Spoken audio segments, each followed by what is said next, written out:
SESN tab and click Fire TV app. Then just select your device from the list. That's it. Free and easy. Enjoy watching the Southeast Sports Network on your Fire TV, Fire Stick, or Fire tablet with just a few clicks. The rhythmic sound of more than 500 cascading waterfalls. The endless echo of more than 10,000 caves. The serene silence of 1,000 miles of wilderness trails. The next time someone tells you to get lost, consider it an opportunity. Your vacation is now playing in Tennessee.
At the Salvation Army, a shelter isn't just a place to rest. It's a chance to shed layers, let loose, and finally let it go. With your gift, a warm bed is just the beginning. It's the first night of a new day. When our homeless neighbors feel safe enough to close their eyes, they can see the way forward.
A truck is a tool, but a ram is life.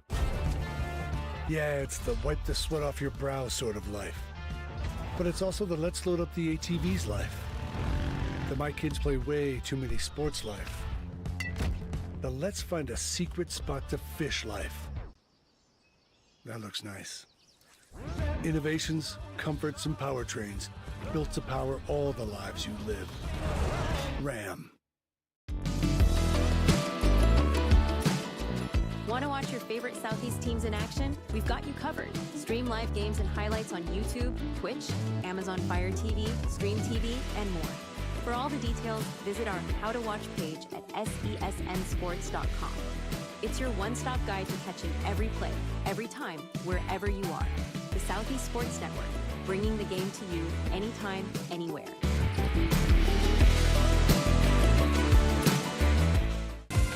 Catch the most thrilling moments from your favorite local teams, only on the Southeast Sports Network. From jaw-dropping touchdowns to game-winning goals, we bring you all the highlights that make the Southeast the heart of sports. Don't miss out. Tune in anytime, anywhere, and relive the action like never before. The action lives on our YouTube channel, but you can watch highlights many different ways by visiting our website. The Southeast Sports Network, where every play matters.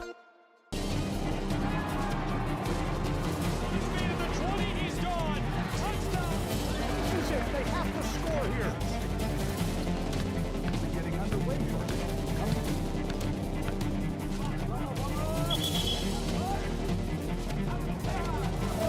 LaFayette, walk-off home run. Here's a shot to the right side. This is shaping up to be a strike right side, too.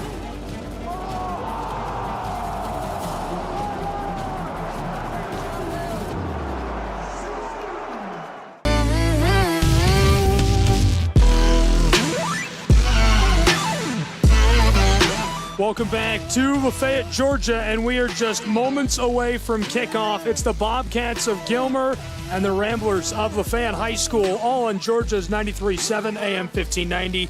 Gabriel Schrei, Butterbean Green, we have wrapped up with the Sally Smith McGinnis State Farm pregame tailgate. Any final thoughts before we get underway? Hey, Welcome, Gilmer County. I just hope that our defense comes out and flies to the ball. It looks like we're going to get to see them very first off anyways. And then our offense, I hope Kalis has a great game and our offense follows behind him. We get a lot of touchdowns tonight. There you go. We've got the speed. We've got the blockers if they put it together. Oh, here we go.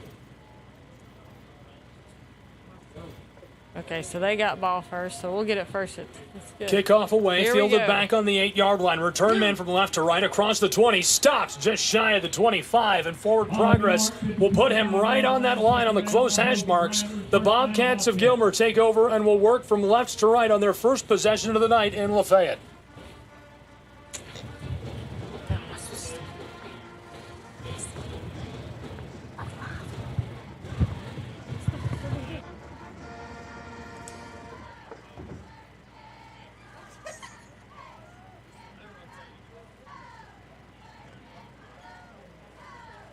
Underway in Lafayette, the Bobcats of Gilmer offense is the first we'll see work tonight, and it'll be interesting to see what look they bring to the table.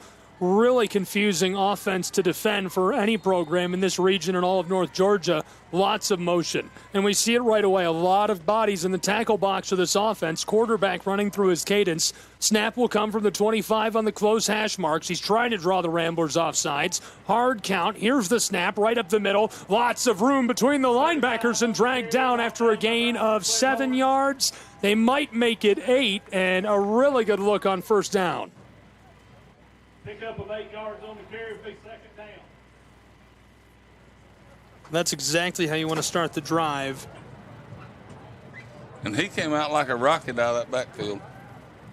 Indeed he did. Isaac Rellinger, the quarterback, surrounded by white and purple jerseys. Here's motion, handoff to the big guy to the right, the fullback diving over the line to gain. That'll move the chains on a 3-yard and a cloud of dust carry to the right side for Wyatt Stokes. First and 10 now for the Gilmer Bobcats as the ball is down to the 36-yard line of their own side of the field. Ball marked at the 36-yard line. First quarter, we're just getting started. 60 seconds off of the clock. Bobcats, first and 10 now from the 36. Quarterback Isaac looks to the left, running through his cadence, trying to bring the Ramblers off sides. Here's motion left side, fakes the give. It's an option. He pitches it. Tailback, tons of room across the 40. Midfield stripe, 40 on the opposing side of the field. 30, say goodbye. Touchdown, Bobcats, all the way to the house. What a rush score. Bobcats with a touchdown. Have a penalty on the play. I was about to say, I thought I saw some laundry. And as you can hear, a flag. Butterbean Green sees that right by the line of scrimmage, and I think the most disappointing thing for a Bobcat fan is that's on the back side of the play where that flag is lying. It is, and that was a 60-yard carry to the house off an option sweep. That's an incredible rush score that I believe we're going to see called back on a hold. Indeed, here come the Bobcats, wipe away 10 yards from that line of scrimmage and take 6 points off of the boards. That's just devastating for Gilmer. And I guarantee it, they're going to probably tuck that play in the back of their back pocket and probably use that later on. 10.5 to play still in the first quarter in Lafayette, Georgia. Georgia's 93-7, AM 1590. Gabriel Schrei, Butterbean Green. A young Mr. Collins in the press box with us tonight, hanging out. And you are as well. Glad you're along for the ride for a really good one. Always great to have a Collins next to you. You can't beat having You a Collins can't on beat board. it. First and very long now for the Bobcats of Gilmer. One receiver split out wide on the far side. Quarterback sends the big guy into motion. Here's the give. Tailback drag down as he gets a nice gain of almost 5 yards, moving the ball over the 25 down to the 26-yard line of Gilmer. 35 on the carry. Handoff was to the left side. He followed the outside hip of the left tackle, and that's Stokes again. And Stokes is just a menace for the Gilmer Bobcats coming out of the backfield. A true traditional fullback in an era where we see a lot of teams trying to spread things out and line up guys wide on the line of scrimmage, throw the ball to somebody fast and move it. Here's a big guy who's coming out of the backfield with authority against linebackers. Same formation on second down and very long. Ramblers still need over 20 yards, or rather the Bobcats need over 20 yards to move the chains. Quarterback fakes the give. It's that option play again. Here's the give, down across the 40, tailback midfield stripe, and that's enough to move the chains for sure as he gets over midfield on almost a 30-yard rush play down to the 46-yard line of Lafayette. 46-yard line of the Ramblers. And that's a great look. The quarterback takes the snap. He rolls to his left, goes way outside the hip of the left tackle, pitches the ball to the tailback, and he's got all day. I mean, good blocking, a couple of crack blocks on the edge. He's gone all the way over midfield. That moves the chains and more. And with that motion in the backfield, he sucks in the defense, and then he runs a great bubble. 9:40 to play in the first quarter. Now from the far hash marks, working from left to right, it's Gilmer with the football. Isaac, the quarterback, sends a man in motion, fakes the give. It's a handoff to the left side. Left tackle plowing his way forward, and that moves the ball down over the 40 to the 37-yard line of Lafayette. We'll steal just a second here from the teams on the field and meet the lineup of this offense. Up front, the big guys, it's Jones, Heiss, Puckett, Green, and Hightower. The tight ends, very crucial in this offense, Norman and Pym. Receivers are Britton, Ballou. The tailbacks sharing the load, Burrell, Stokes, Callahan, Cowart, and the quarterback, Isaac Rellinger. Second down and short now for the Bobcats of Gilmer. Quarterback on the far hash marks. Snap, handoff right side. Stokes plows his way forward for a 7-yard gain down to the 30-yard line of the Ramblers. That moves the chains. Results in a first down for the Bobcats. Ball will be marked at the 30-yard It's not good line. whenever your linebackers are making tackles in their positions. So one thing, we got to get that line going. Our defensive line needs to come together and close up that hole in the middle. 8:30 to play in the first quarter, still scoreless on Georgia's 93-7. Rellinger hands it off, end around, close side, over the hash marks, over the 20, inside of the 15. He goes down at the 14-yard line. Big gain of about 16 yards. First and 10 now for the Bobcats, who are in the red zone and threatening to make it first and goal or even score on this next play. And one thing I've noticed about Gilmer just in these couple of plays, they're going inside, outside, left, right. I mean, they've got our defense having to really have to play with the swivel. Puckett, the lineman, gets a change. Unusual to see that. Shifting in and out offensive lineman. Stokes is the fullback. 2 wingbacks for Rellinger. He looks at his 2 receivers on the left. They like to throw to these guys, and then they get space. They're gone. Here's motion in the backfield. Handoff to Stokes' left side. Follows the outside hip of the left guard and pushes his way forward for a big gain inside of the 10 to the 8-yard line. So now threatening again to move the chains. 4 yards to do that with. It would be first and goal if they did move the chains. It's a medium yardage situation on second down. Ball is between the 8 and 9-yard line of Lafayette. Bobcats threatening to score. Still a clean sheet. Yet to see any scoring with 7.5 to play in the first. That's a little too much soccer for me, saying clean sheet. Second down. Here's the motion. Give to the left side. Stokes barrels his way over the line and into the end zone. Touchdown, Bobcats. 7:17 to play in the first quarter. It's 6-0 Gilmer.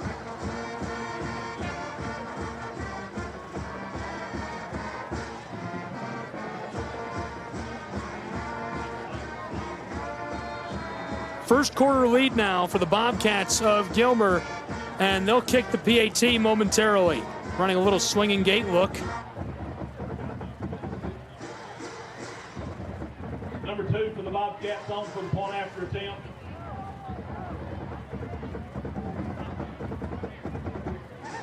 Point after try. It's 6-0. Now the snap, the hold. PAT finds its way up, away, and through the uprights. We'll be back 60 seconds in Lafayette, Georgia, between the Bobcats and the Ramblers. Don't go anywhere.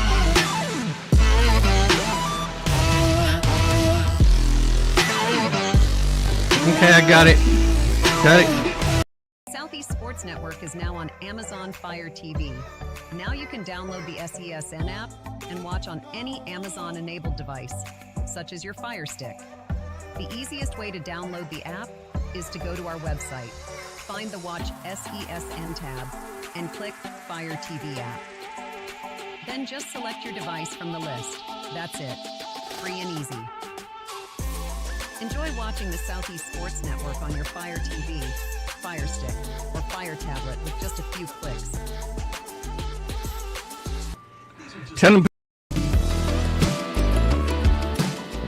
Want to watch your favorite Southeast teams in action? We've got you covered. Stream live games and highlights on YouTube, Twitch, Amazon Fire TV, Stream TV, and more. For all the details, visit our How to Watch page at SESNsports.com. It's your one-stop guide to catching every play, every time, wherever you are. The Southeast Sports Network, bringing the game to you anytime, anywhere.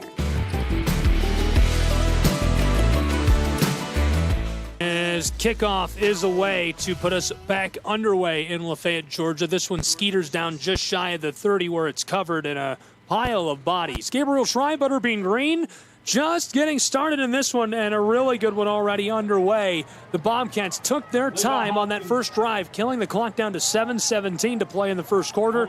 Now we'll get our first look at the offense of Lafayette. First down, Rambler. Rambler offense this season has been led by Kalis Finley, the quarterback, formerly an all-region running back, 620 pass yards and 353 rush yards. Entering tonight, he had a long rush score last week against the Bruins of Northwest Whitfield. They'll look to tap into what he can do on the offensive side of things again. He's really just a lightning rod.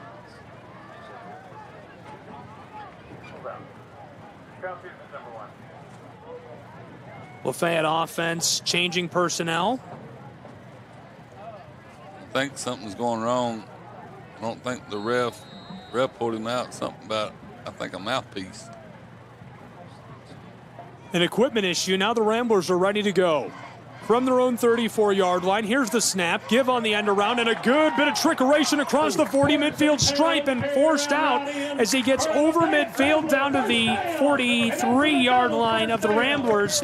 Now the officials moving back closer to midfield at the 48-yard line of the Bobcats. 1st and 10, Lafayette High School. A really good play to start the drive. That was Santel Porter flying out of the backfield with a great little trickery play.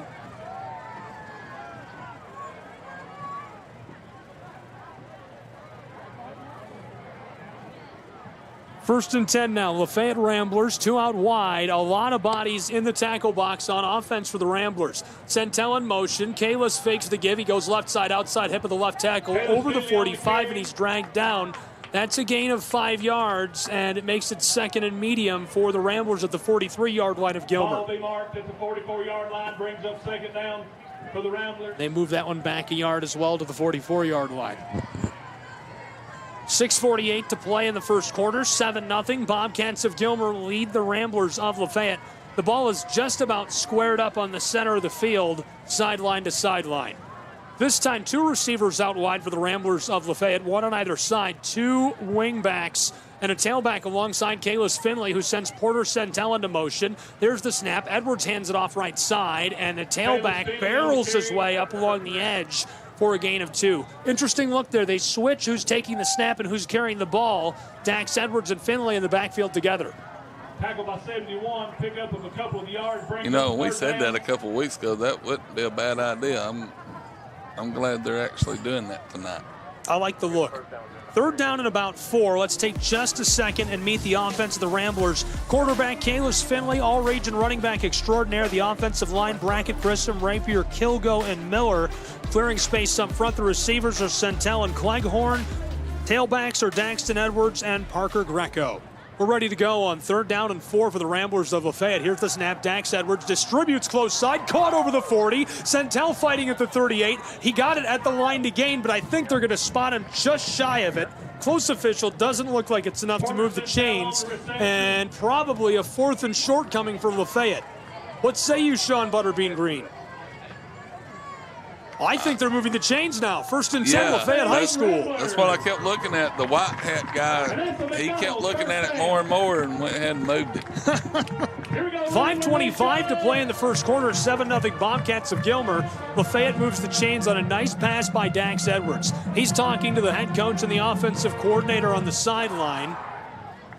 Hey, we're moving the ball tonight. Ramblers offense looks sharp to start this drive. 1st and 10 now from inside of the 40 of the Bobcats, and we've got a flag. This time it looks like a timeout actually taken by the Ramblers of Lafayette. So this offense going to take a breather, take a second. When we come back, more prep football. 7-0 Bobcats of Gilmer in the lead over the Ramblers. 5:05 to play in the first quarter on Georgia's 93.7 AM 1590.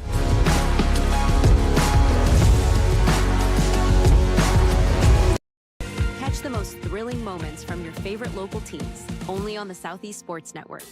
From jaw-dropping touchdowns to game-winning goals, we bring you all the highlights that make the Southeast the heart of sports. Don't miss out. Tune in anytime, anywhere, and relive the action like never before. The action lives on our YouTube channel, but you can watch highlights many different ways by visiting our website. The Southeast Sports Network, where every play matters. Now.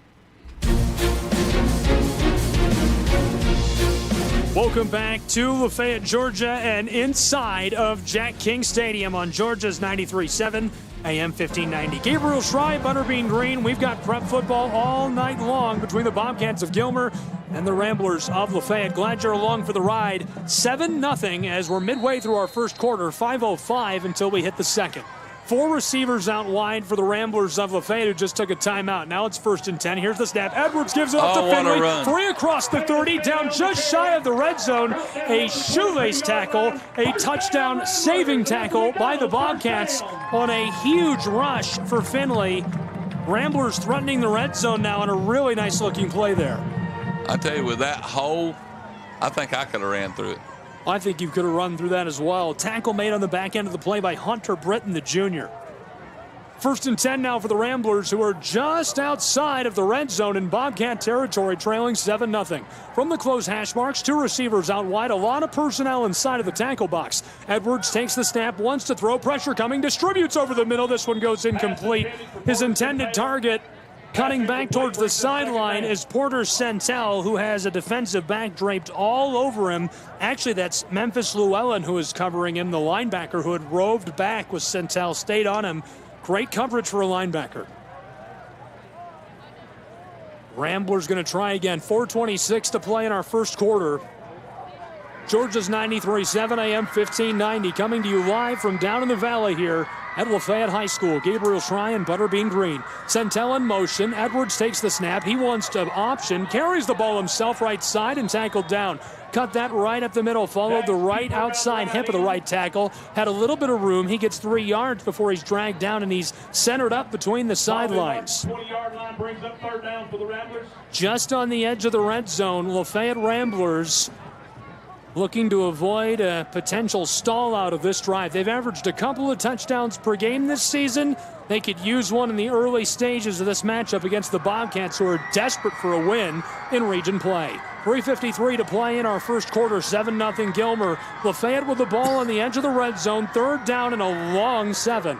Lafayette quarterback going through his cadence. 2 men in the backfield. It's Edwards and Finley. Dax takes the snap. He's going to throw deep. This one incomplete, intended for Centel. And Porter was double covered there by a linebacker and the safety. Hunter Britton is on him, and Douglas Callahan, the sophomore linebacker, heavily covered, and he just can't hook that ball in. Tried for the one-handed catch. It's 4th down. It looks like we're going to be kicking a field goal. 3:33 left to play in our first quarter. We're at 7-0 Bobcats. The kick unit on for the Ramblers of Lafayette. Looking to cut into that lead and make it a 4-point ball game. Kicker is standing back. The snap will come down on the 32-yard line, rather the 27-yard line.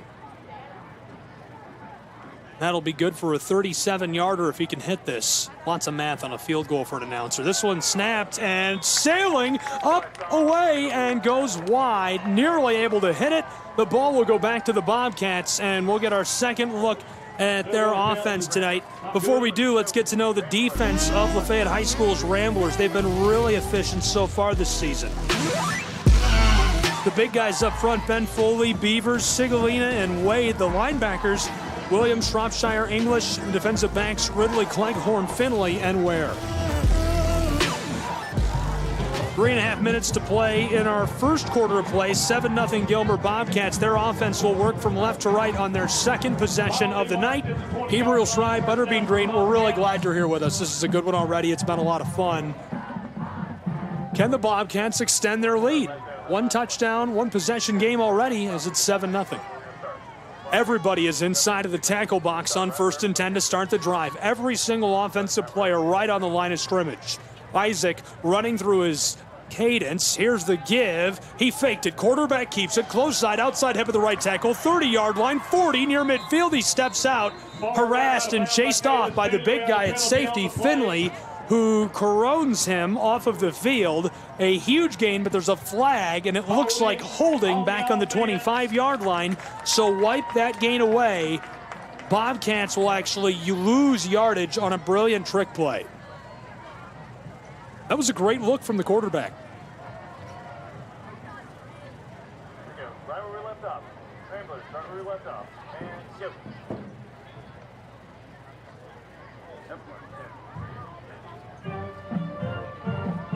Bobcats going to have the ball moved from their own 20 back to the 10-yard line. It's centered up perfectly between the sidelines.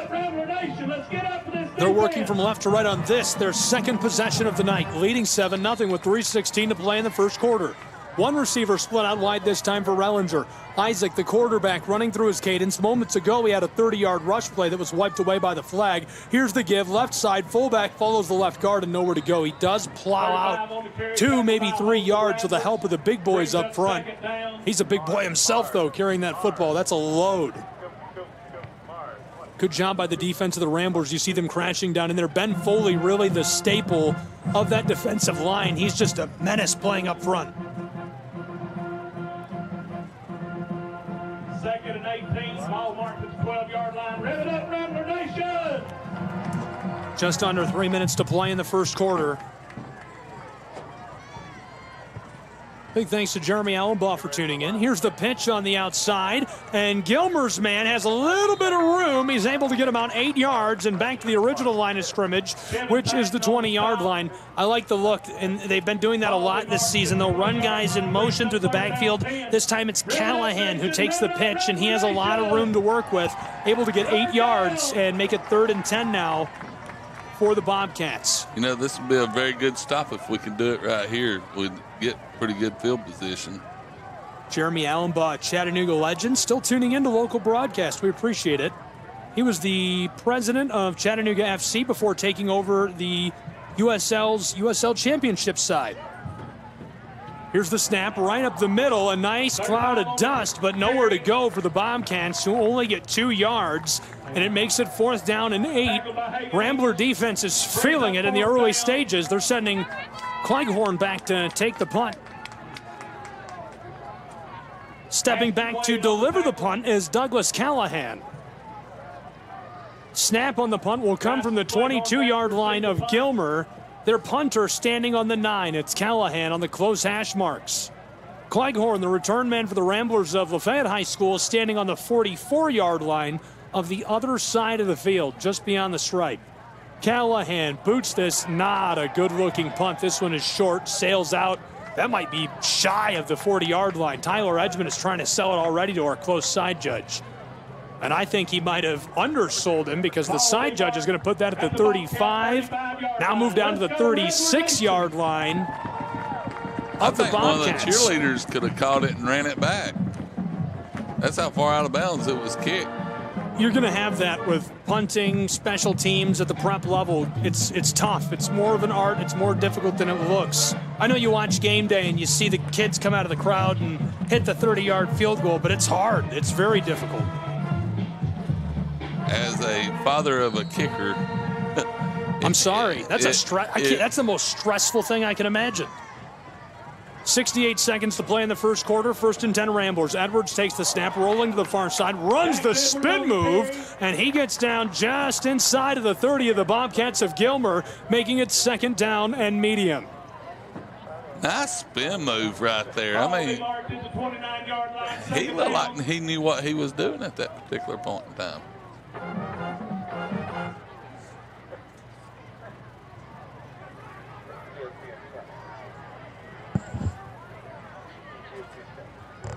Now it's 2nd down and medium for the Ramblers. Here's the give to Finley, who can't get anywhere out of the backfield. Dax Edwards this time hands it off to the senior tailback, turned signal caller for most of this season, and he actually gets dragged down for a short loss. They'll call that 3rd down and about 6, as Finley can't get past the line of scrimmage.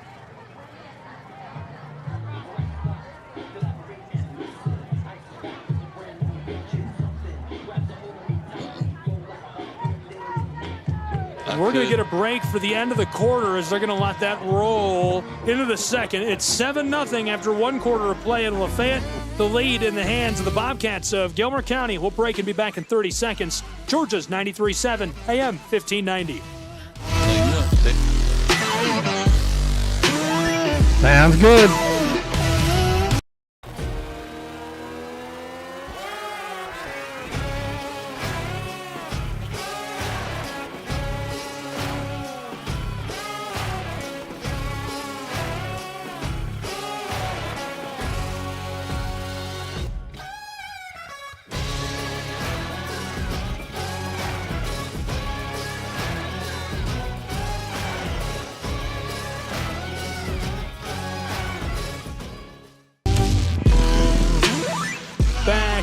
Lafayette, Georgia, where it is 7-0 as we enter the second quarter of play between the Ramblers of Lafayette High School and the Bobcats of Gilmer. Gabriel Schrei, Butterbean Green, glad you're with us.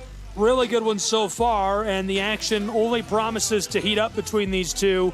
Georgia's 93.7 AM 1590. Butterbean, during the break, I said, hey, we got to thank Kim Carlisle. She stopped off and grabbed me a Red Bull, which I really appreciate. That was a good bailout. I needed one. You don't know how bad you need one until you need one. To open our second quarter of play, the Ramblers will drive from left to right. They're just outside of the red zone. The football spotted currently inside of the 30 for a 3rd and medium situation.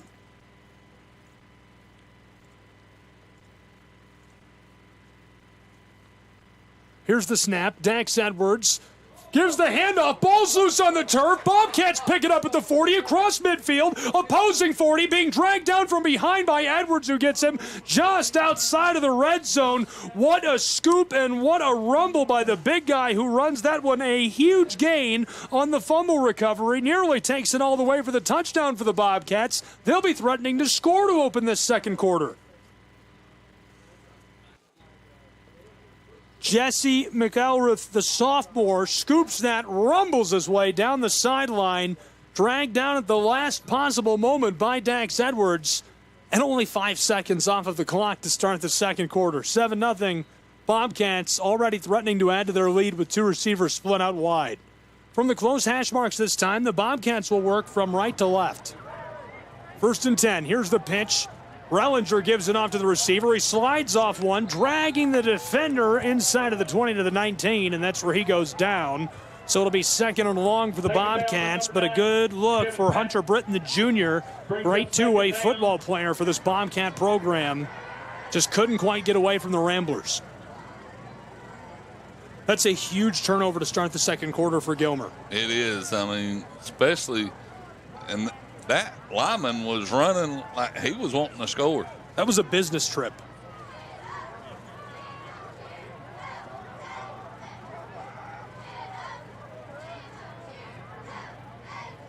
Now on 2nd down, Bobcats running the fake. Long ball for the end zone, wide open. The rainbow to the end line. Touchdown, Bobcats of Gilmer. They extend their lead. It's 13-0 with 11:11 to play in the second quarter.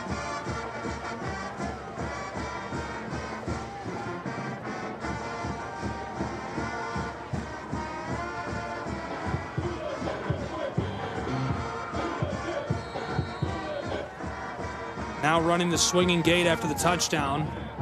Bobcats, they're going to run it for 2, and they got it. The fake. Could not have predicted we were going to see a fake on a swinging gate tonight. The FAR official says yes, that makes it 15-0 in LaFayette. But our referee and back judge are linking up and talking before they put those 2 points up on the board. Could still be 13-0 on the PAT for the Bobcats of Gilmer. I think they're going to make him kick it. Kids are pleading their case against the officials. They're staying on the field, so it remains 13-0. False start is the call, so they'll move him back a couple of yards, and they'll try again. Moments ago ran the swinging gate. Would have been a 2-point conversion without the false start. Butterbean, I just really don't like the swinging gate. I have a personal vendetta. If we could somehow convince the GHSA to be the first governing body in American football to outlaw the swinging gate, I'd be very happy. And that's what I was sitting there thinking. I'm like, here they are. They're running your favoriteest play of the world. And with I think I made somebody mad in the press box. Is that me or the refs they're angry at? Somebody's upset. I think they're upset because way they on the swinging gate, you got to make sure you're lined up on the line, and I think there was a lot of people not on the line. My advice is just not line up and run the swinging gate. I would just run the PAT. Just kick it. Now again for the PAT. Snap is good. Hold is good. This one booted up, away, and through the uprights. So instead of 15-0, we'll call it 14-0. Gilmer Bobcats out in front. 11-11 to play in our first half. From Lafayette, Georgia, between the Bobcats and the Ramblers. We'll be back. Georgia's 93.7, AM 1590.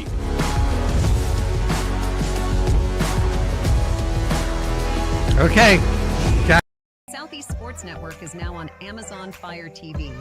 Now you can download the SESN app and watch on any Amazon-enabled device, such as your Fire Stick. The easiest way to download the app is to go to our website, find the Watch SESN tab, and click Fire TV app. Then just select your device from the list. That's it. Free and easy. Enjoy watching the Southeast Sports Network on your Fire TV, Fire Stick, or Fire Tablet with just a few clicks. 90. Welcome back to Lafayette, Georgia. Prep football between the Bobcats of Gilmer and the Ramblers of Lafayette. And a really good one so far. 14-0 with 11-11 to play in our second quarter between these two, Butterbean. I feel like right now we need a good run back. He actually give us something to run back right here. Kickoff is away. Ramblers fielded back inside of the 20. Return man cuts to the close sideline across the 25, 30, 40. He's tackled down as he crosses the 45. Flags flying from every which way. We have laundry day down on the field. I'm about to say, somebody bring the washing machine. There's laundry everywhere. We'll see what the call is. It looks like it's a hold against Lafayette High School, flagged near the 40-yard line. They'll move him back. Head coach Ethan Thompson emphatic with the officials after that call, and they will assess and move on. 11 minutes flat on the clock now in a 14-0 ball game between the Bobcats of Gilmer and the Ramblers. Gilmer out in front of Lafayette High School. The Ramblers taking over with the ball. They'll drive from left to right. Moments ago, literally just seconds of gameplay time ago, the Ramblers were driving and in good shape, and they were just outside of the red zone, and a fumble on a muffed handoff between two of the best offensive players in Lafayette, Georgia, results in a huge return for the sophomore defensive lineman. It set up the scoring play for the Bobcats. Lafayette now a chance to respond. 1st and 10. They'll drive from left to right from their own 30. Here's the snap. Edwards keeps it on the option. Cuts inside, outside hip of the left tackle. 35, 36. He goes down at the 37-yard line after a nice gain. Chalk him up for 6 yards, and it makes it 2nd and medium for Lafayette High School on the far hash marks. Good thing that on that option play, he kept it because they had done sent people to hit the option guy, and then he just ran right in behind them to get that 6 yards. Great play, Dax.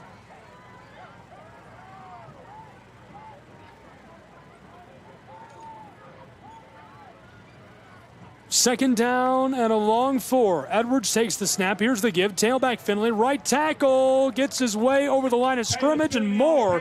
He gets all the way down, running downhill for 6 yards to the 42-yard line of the Ramblers. They'll put him at the 43 even, so that's a 7-yard gain. And really interesting play right there. Finley takes the handoff. He stumbles as he takes the ball in the backfield, finds his footing, goes on the outside hip of the right tackle, absolutely runs down a linebacker and moves the chains. And I think the stumble helped him out a little bit. That got us a lineman. Pitch on 1st and 10, again to Finley. This time along the sideline, he's going to get a nice gain. And that's a great job of turning the ball upfield there by Finley. You see him run down the line of scrimmage just behind it. At the last second, he cuts upfield, sticks his nose up in there along the sideline, and almost makes it to the midfield stripe.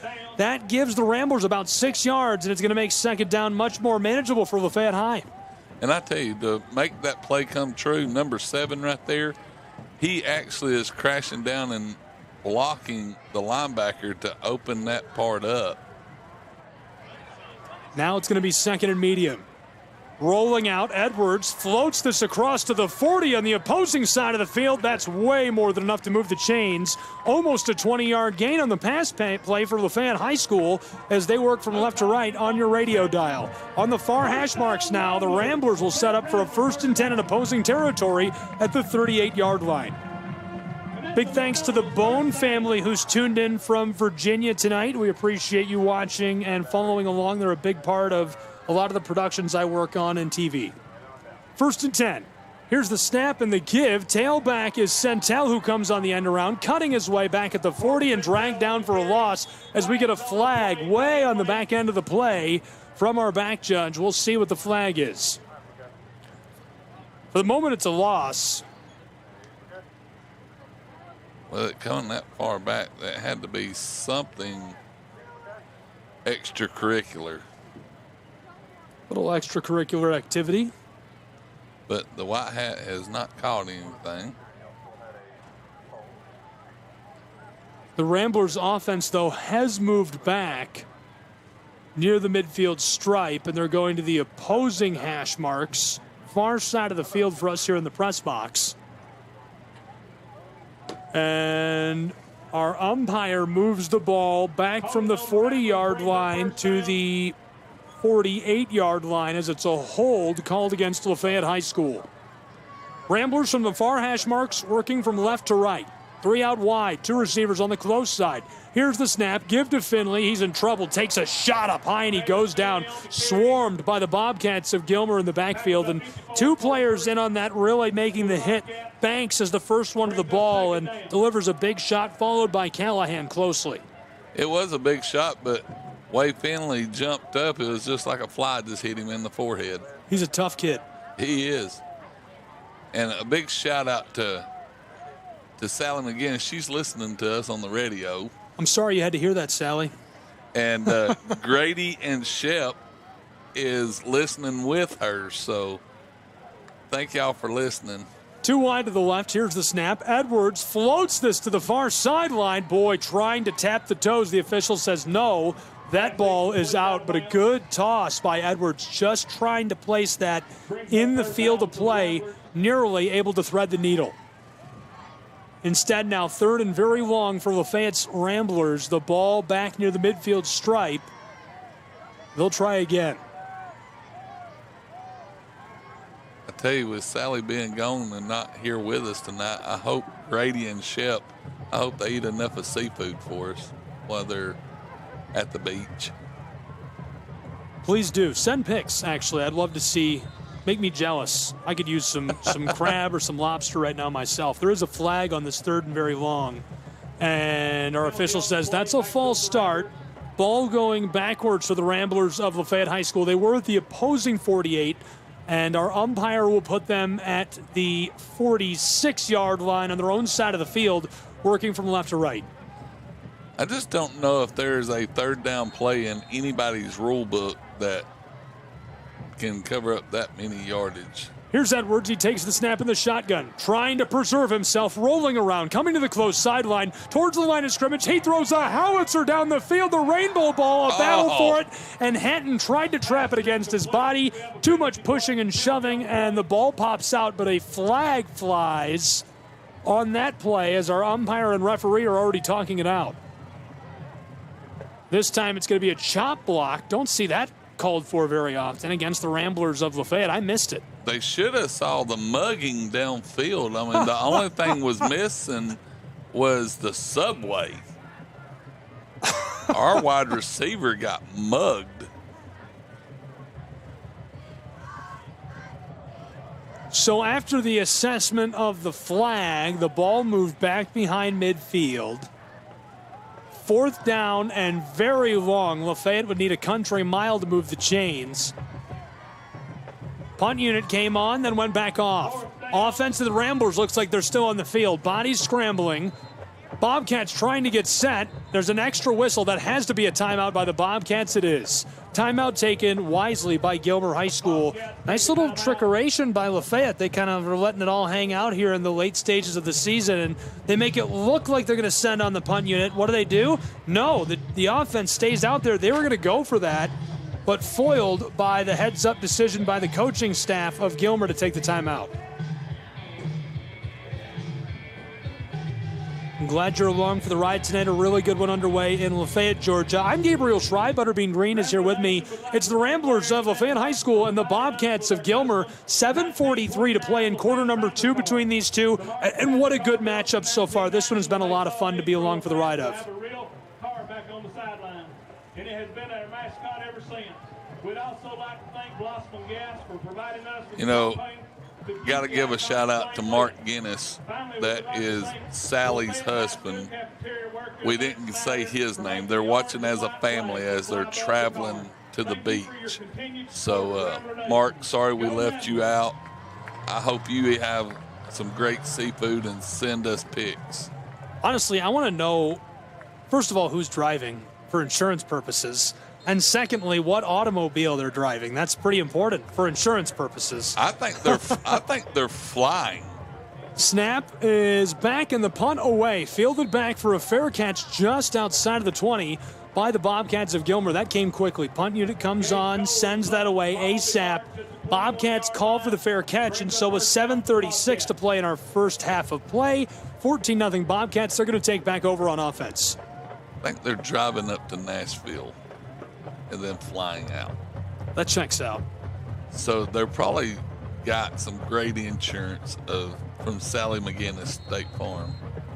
probably literally the best insurance you can get. Yeah.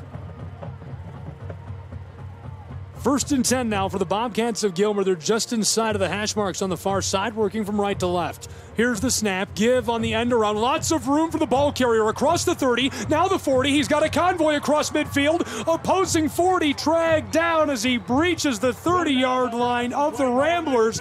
But what an absolute play put together by the Bobcats. A huge shift of the chains. The ball was back on their own 21-yard line. They almost take it to the opposing 21. Look at that, the 23-yard line. Threatening the red zone now as our officials short out this huge carry. And number 2 didn't give up. Just to let everybody know, number 2 for LaFayette was tracking down the sideline, covering up ground to actually stop that from being a 6-point play. Very close to being a 6-point play for the Bobcats of Gilmer. This offense reminds me, this is vintage right here. I feel like I'm watching Marshall in the movie We Are Marshall, right? Lots of motion in the backfield, guys moving all around, very confusing to look at. It's classic Morehead State, the Eagles. You can see it coming together, play in and play out, and guys break into the open field and they're dragged down from behind. That's vintage football right there. And the guy that got the ball, he came real close to the back whenever he went in motion. It's almost you couldn't tell who he was handing the ball off to.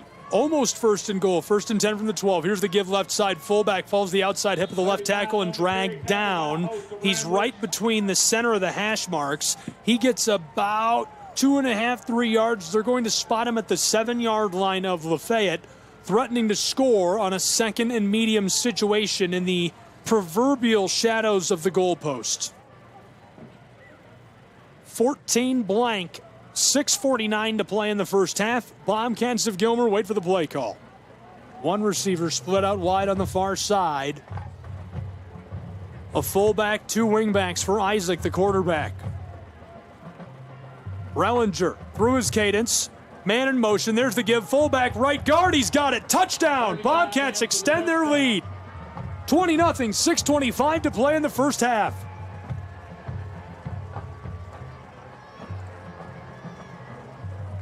That's exactly what you want to see out of the big guy. The fullback doing the work, plows his way into the end zone, obviously getting a little bit of help there from the offensive line, but in good fashion, in good shape, and Gilmer extends their lead again as we've got another potential swinging gate. For the moment, 20-0. 6:25 to play in quarter number 2. And I tell you, their fullback, that is one of the most weirdest stances I have ever seen a fullback get into. It's almost like he is playing leapfrog. Carter Gerhardt, the kicker, sends the PAT up, away, and this one through the uprights to extend the lead, 21-0 for the Bobcats of Gilmer. We'll take a break with these two and be back with more high school football in just a moment. Georgia's 93.7 AM 1590. Okay, got you. Breathe.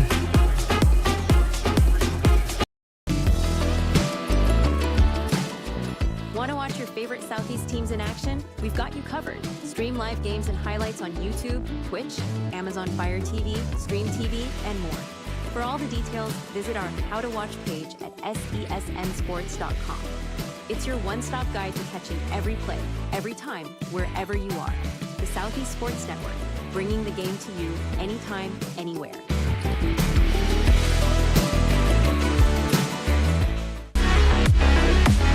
Back in Lafayette, Georgia, where it's 21-0. The Bobcats of Gilmer out in front of the Ramblers of Lafayette. They're working to stage a comeback bid. Welcome, everyone, if you're just joining us live, and a lot of fun to listen to, apparently. So we hear we're getting a lot of good reviews on Yelp right now. Gabriel Schreiber, Butterbean Green. Bobcats boot this away from right to left. It's a little squib. Fielded at the 28-yard line. Ramblers return men, cutting to the close side. He's running straight down the 28. Cuts upfield at the 30. Stops there. Reverses. Now he's going again at the 35. Oh, good across run. the 40. Takes a shot. Stood up, and he drops at the 43-yard line. Nice little return. A little more than 20 yards for LaFayette to start this drive. They'll work from left to right and trail by a trio of possessions, 21-0, with 6:10 to play in the second quarter. Does that kid ever get a break? I think he No. plays defense, offense. He's on all the kicking teams. My goodness. What does that mean, to take a break? Yeah, he needs a Red Bull. It gives him wings. Coca-Cola should send us some swag for all this promotion here. From left, actually, for real, Coca-Cola, if you're listening, please send me stuff. I love Coke. 1st and 10. Here's the give left side between the guard and center, and the tailback reaches all the way to midfield. And who else? It's the big guy who just pushes his way up in there for a gain of almost 8 yards. 2nd and short now for the Ramblers on the close hash marks. He looks like an Abram tank going through there. I mean, he's just running over people. I like that visual. That's a good radio visual. An Abram tank. With the speed.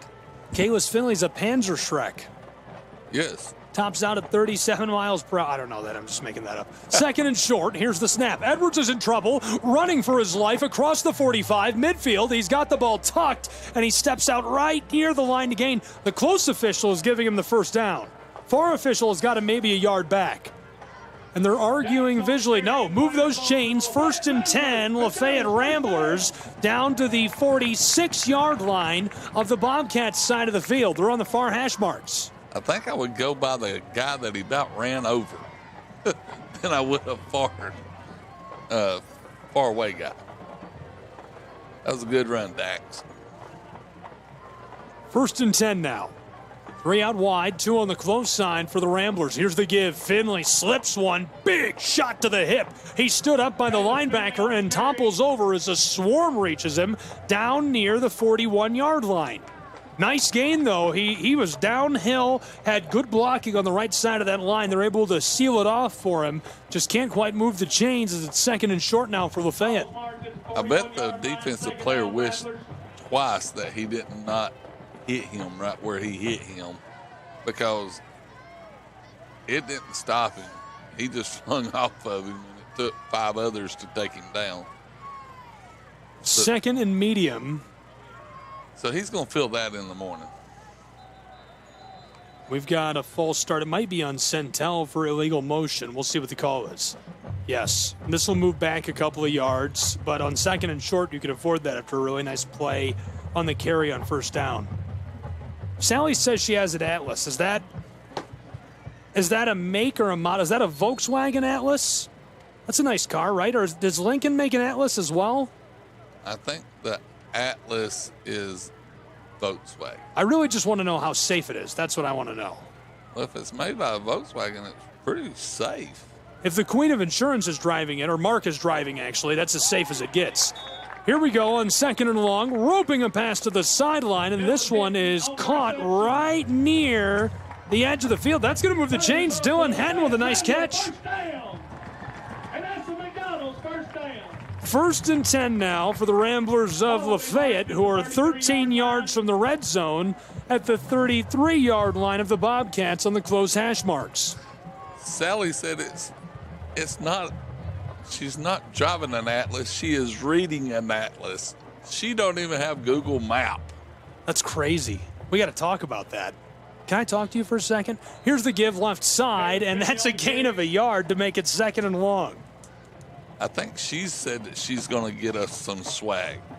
Like some Coca-Cola swag or some State Farm swag? State Farm swag. That actually goes really hard. I know. I would love to wear a State Farm polo. With khaki pants. Listen, that might be too far. My name isn't Jake. Do I look like a Jake to you? No, I surely don't.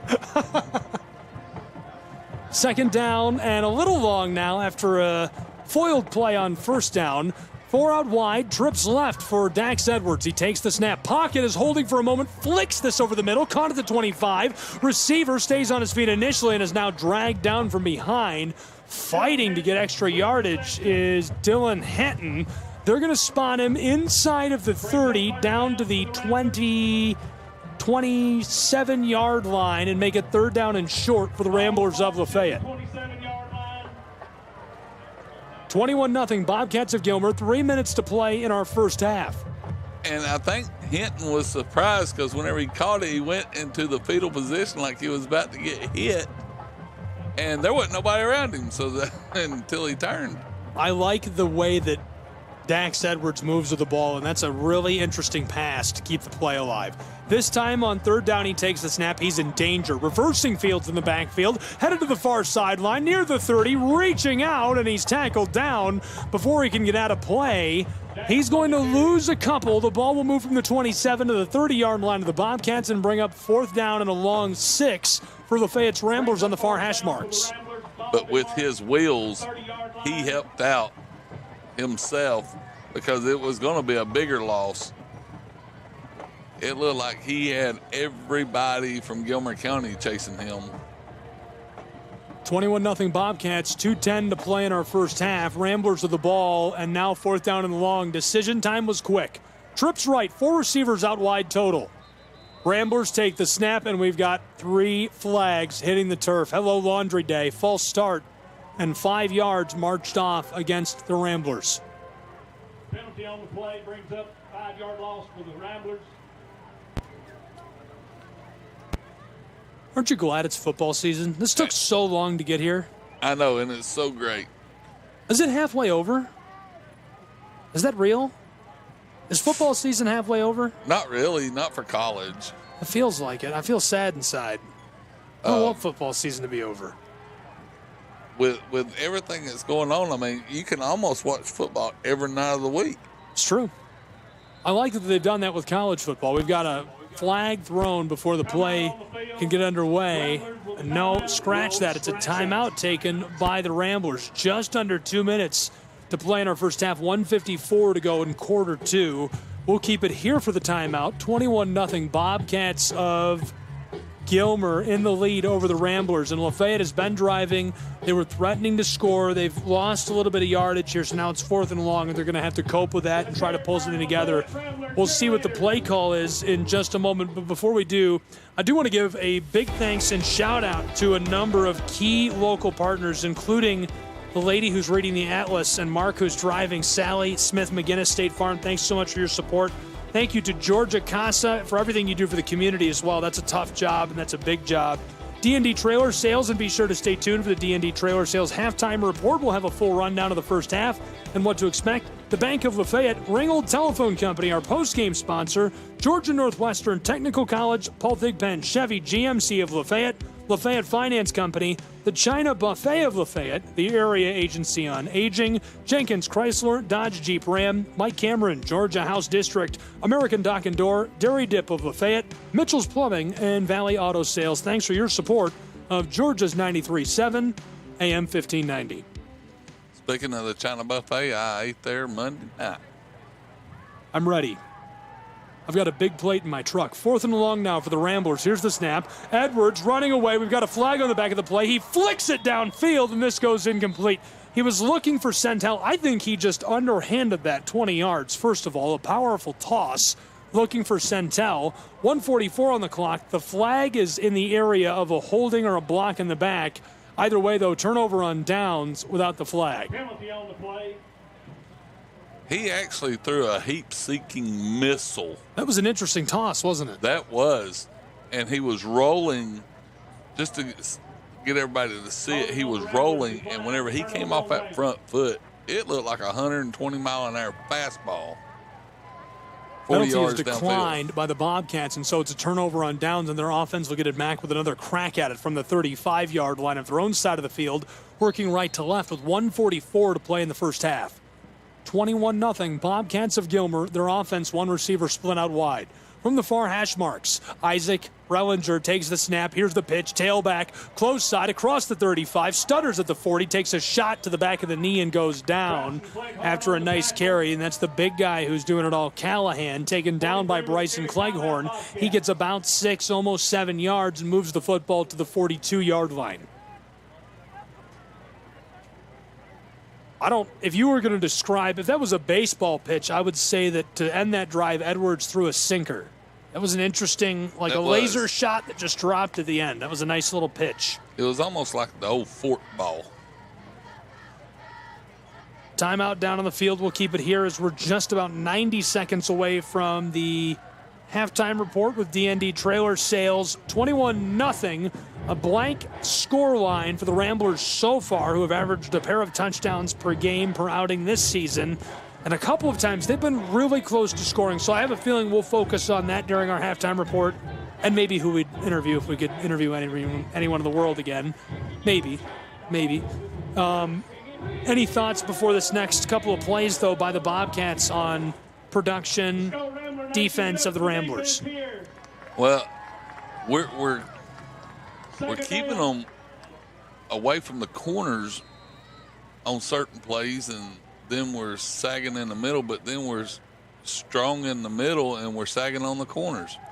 Here's the snap. Quarterback wide open over midfield, and he dropped it. He had a man in motion, and the play design is perfect because no one is covering the tailback, who roves out, and the senior just can't hang onto the ball. Incomplete pass, and it brings up 3rd down and short with 1:26 to play in quarter 2. Well, it got down there. There was one guy over there to the side that was being a decoy, and the guy didn't know which one to take. There was 1 against 2. Thank God that the 50-yard line caused him to trip and fall before he caught the ball. 3rd down and short. A trio of yards needed to move the chains for the Bobcats of Gilmer.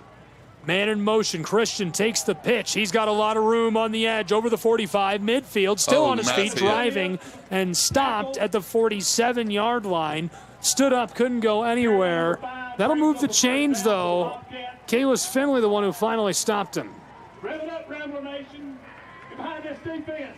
And that boy's going to feel that in the morning because Kalis stuck him pretty hard. From the 47-yard line, Bobcats run the same play. Christian across the 45, fighting his way along the sideline on the far side, and he pinballs his way out of play after a nice gain.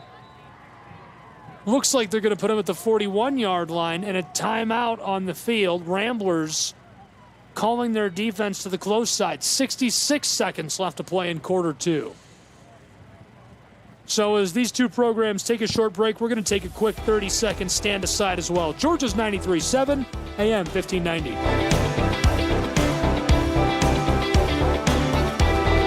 Okay, Catch the most thrilling moments from your favorite local teams, only on the Southeast Sports Network.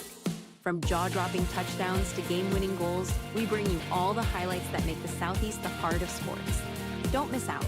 Tune in anytime, anywhere, and relive the action like never before. The action lives on our YouTube channel, but you can watch highlights many different ways by visiting our website. The Southeast Sports Network, where every play matters. Back in Lafayette, Georgia. Georgia's 93.7, AM 1590. 21-0, Bobcats of Gilmer have built themselves a nice lead as we are closing in on the half. 3 possessions, 66 seconds until we go to whiteboard time, and these two teams go to the locker room, talk things out. The Ramblers right now are trying to pump the brakes on the Bobcats. Gilmer is driving and have put together a couple of nice plays in a row, and Ethan Thompson, head coach of the Ramblers, says, hang on. Let's take a second and talk about this. And the break might be enough to give the Ramblers some breathing room. We'll find out in a moment. 2nd and medium, the football at the 41-yard line of Lafayette. So to be clear, the Bobcats need 41 to score. They're on the far hash marks, working from right to left. Big bunch set. White and purple jerseys. Isaac Rellinger, the quarterback, wants to throw from the midfield stripe, tosses a long ball, and it's incomplete through the snappers of his intended target who dropped it. He was wide open. Ball went incomplete. He touched it at the 26-yard line, and it falls harmlessly to the turf at the 20. 60 seconds sharp left to play in our first half. Thank goodness he had hands like Rock City. That's crazy. Hands like Rock City.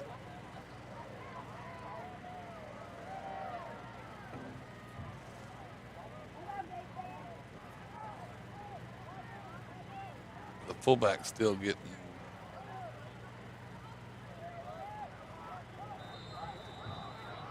This one right up inside. Phil Duncan on the tackle, number 35 on the carry. First and 10. This time he's going to snap and spike the ball after the quick dive play. Isaac Rellinger gets a couple 49 seconds on the clock as it stops the ball down inside of the 35 at the 34-yard line.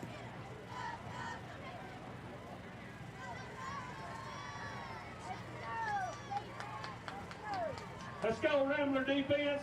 Let's get up for the defense, Rambler Nation.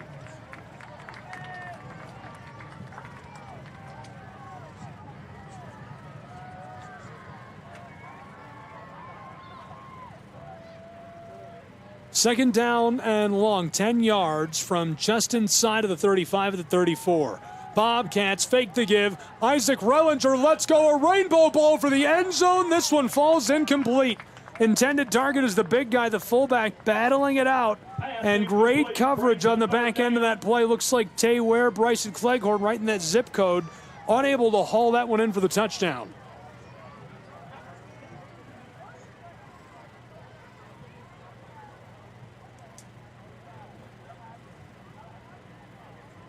(21-0), our final minute of play in this first half. 40.2 seconds on the clock in this second quarter.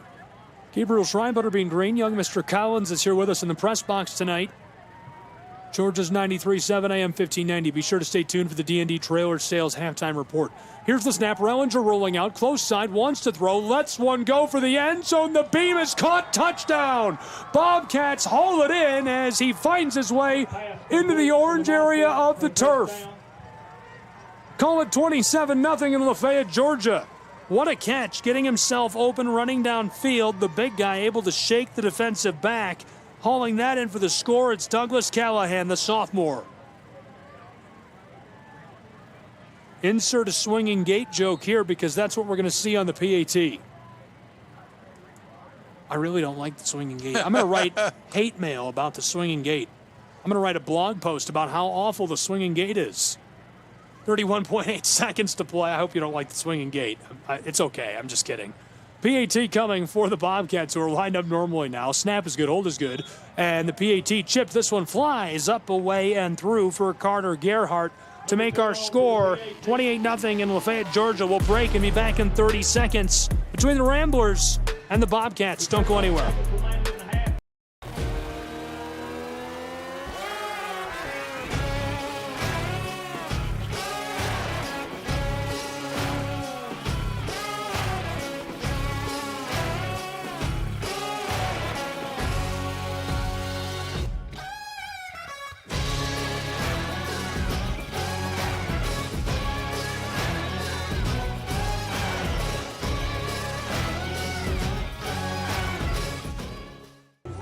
How's the crowd doing? It's okay. Okay. They ain't a lot. Wait a minute. What's that music coming from?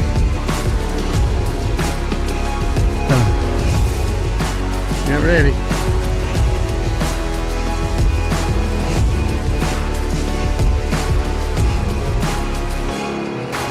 You're on the air? You're on the air now. 28-0 in Lafayette, Georgia, between the Ramblers and the Bobcats, who have just extended their lead with a nice touchdown. Return is picked up just over the 20, and return man fights his way down near the 30. Finley is pushed out at the 31-yard line of their own side of the field. And so the Ramblers, working from left to right, will be about 70 yards from the end zone. They would need 69 to convert their first score of the game. 25.6 seconds on the clock. The ball is on the close side of the field on the hash marks. LaFayette working left to right from their own 31-yard line. 3 split out wide, 2 receivers on the far side, 1 isolated on the close side. Close man is Hatton. There's the give. Far side, Kalis Finley across the 30 takes a shot from a pair of linebackers. He goes down. 2 big guys there. Callahan, who just scored the touchdown, an absolute menace at linebacker, lets him have it. Clock running in Lafayette. Inside of 10 seconds to play in the half. Ramblers time to run one more play, and they're not going to do it. We're going to go to the locker room where it's 28-0 between the Ramblers of Lafayette and the Bobcats of Gilmer. Whiteboard time. Due next, we're going to have the D&D trailer sales halftime report. Georgia's 93.7, AM 1590. Don't go anywhere. Okay, I got you.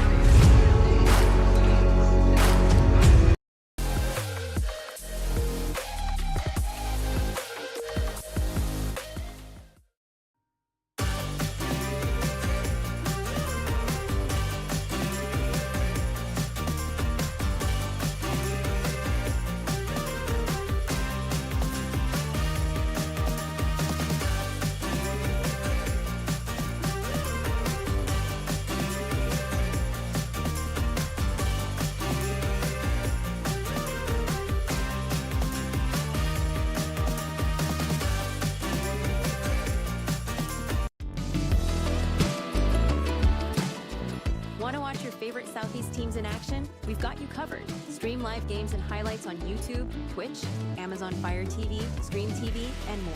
For all the details, visit our How to Watch page at sesnsports.com. It's your one-stop guide to catching every play, every time, wherever you are. The Southeast Sports Network, bringing the game to you anytime, anywhere.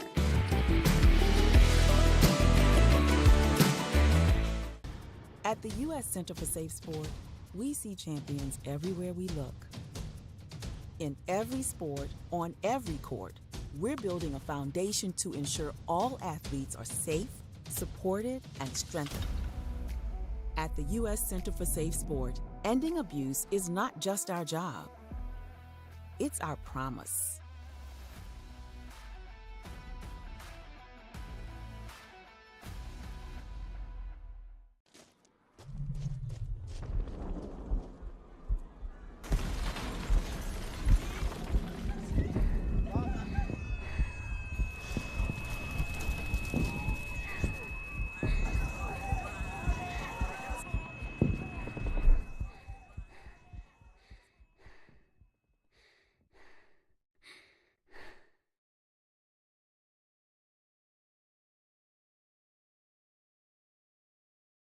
A truck is a tool, but a ram is life.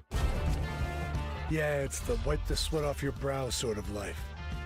But it's also the let's load up the ATV's life.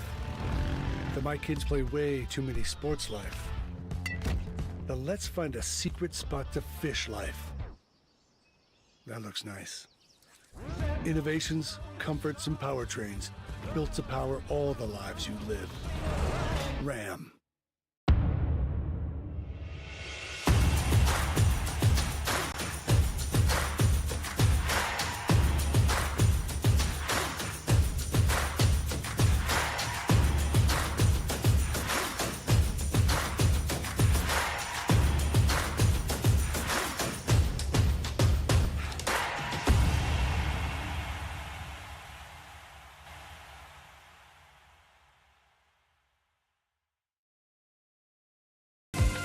Catch the most thrilling moments from your favorite local teams, only on the Southeast Sports Network.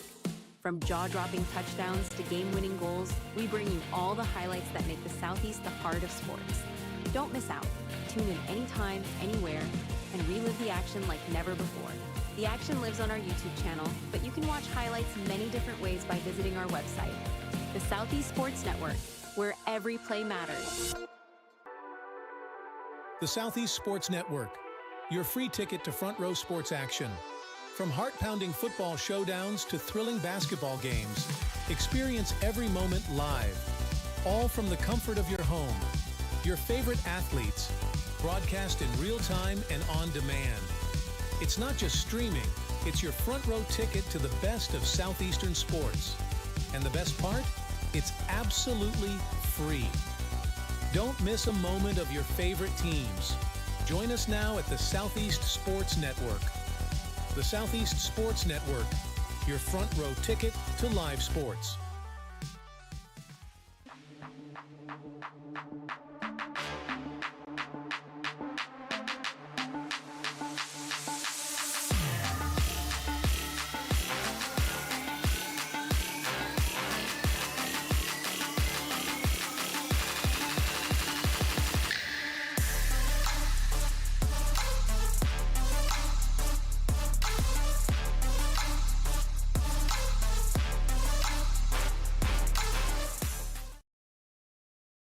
In life, things aren't scripted. If you're an athlete, we need people like you and translate those skills to officiating. You can get a lot out of it. It happens in every town, in every game. We never have a perfect game, but the rewards always outweigh the negativities.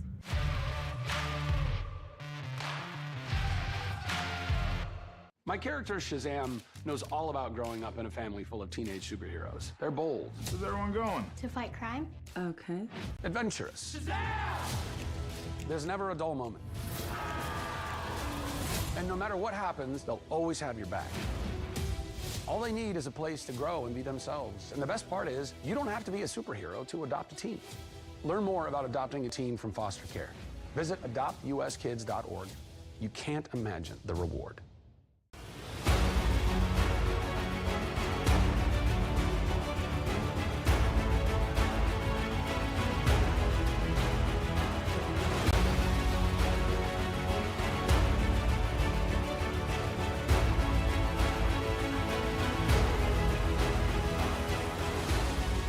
We are champions of character.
We're there to serve, make sure we're creating a fair atmosphere for both teams, upholding the integrity of the game.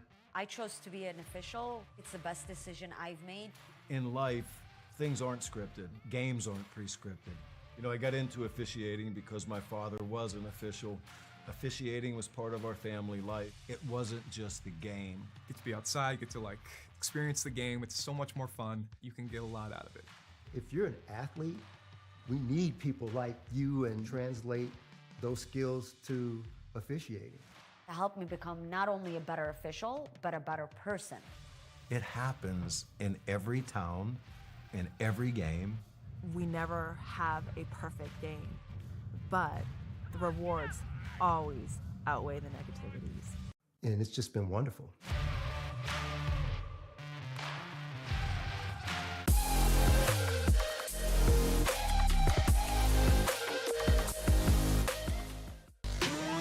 Welcome back to Lafayette, Georgia. Ramblers and Bobcats are at the half. Gabriel Schrei, Butterbean Green, 28-0 after quarters 1 and 2.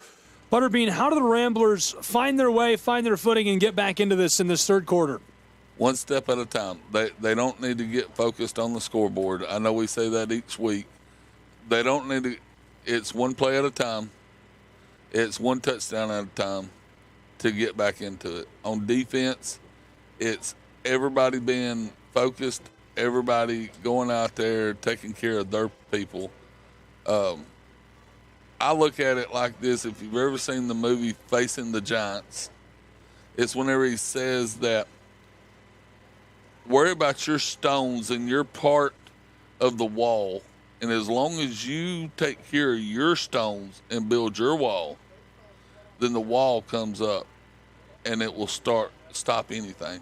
And that's how they need to focus tonight. The defense needs to worry about their stones, build their wall, and stop.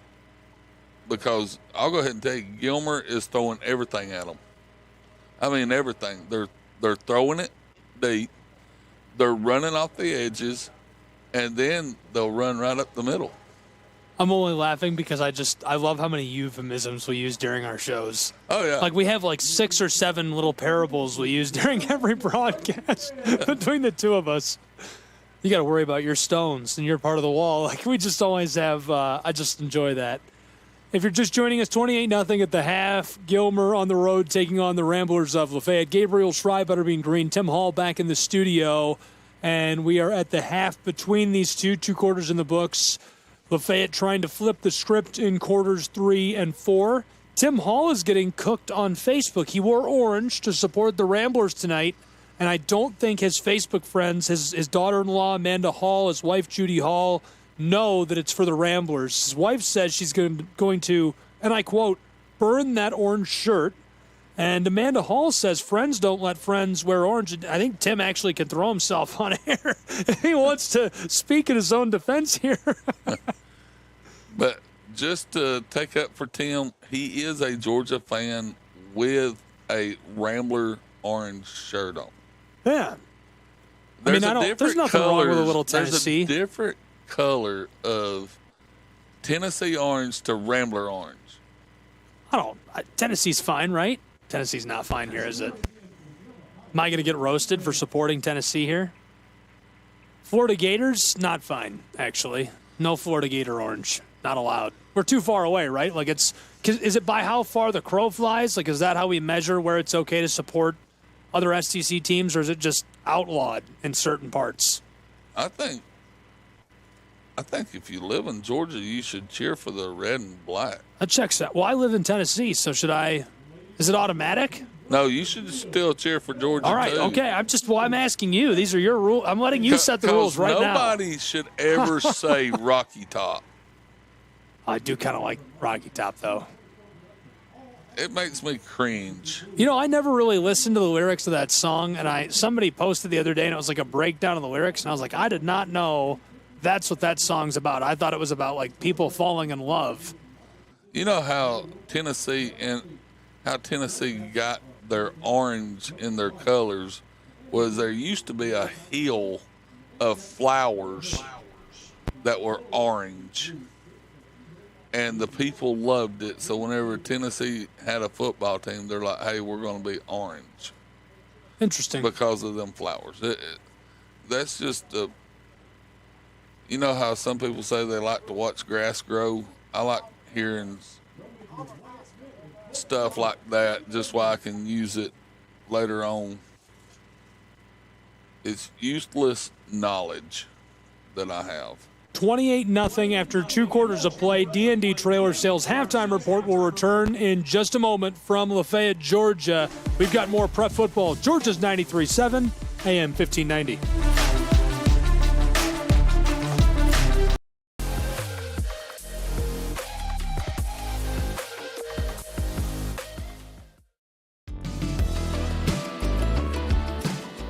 Want to watch your favorite Southeast teams in action? We've got you covered. Stream live games and highlights on YouTube, Twitch, Amazon Fire TV, Stream TV, and more. For all the details, visit our How to Watch page at sesnsports.com. It's your one-stop guide to catching every play, every time, wherever you are.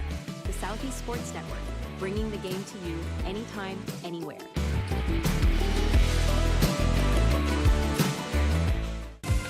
Catch the most thrilling moments from your favorite local teams, only on the Southeast Sports Network. From jaw-dropping touchdowns to game-winning goals, we bring you all the highlights that make the Southeast the heart of sports. Don't miss out. Tune in anytime, anywhere, and relive the action like never before. The action lives on our YouTube channel, but you can watch highlights many different ways by visiting our website. The Southeast Sports Network, where every play matters.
At the Salvation Army, a shelter isn't just a place to rest. It's a chance to shed layers, let loose, and finally let it go. With your gift, a warm bed is just the beginning. It's the first night of a new day. When our homeless neighbors feel safe enough to close their eyes, they can see the way forward.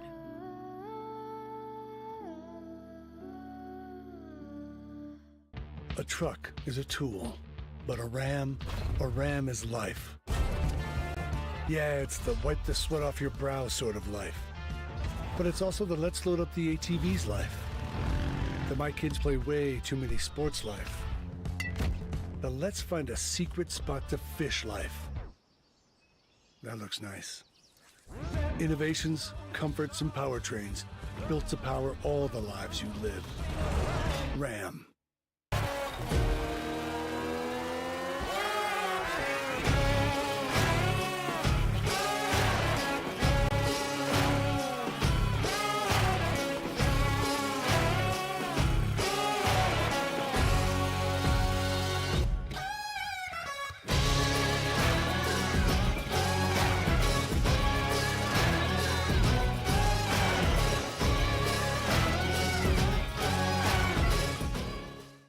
The Southeast Sports Network is now on Amazon Fire TV. Now you can download the SESN app and watch on any Amazon-enabled device, such as your Fire Stick.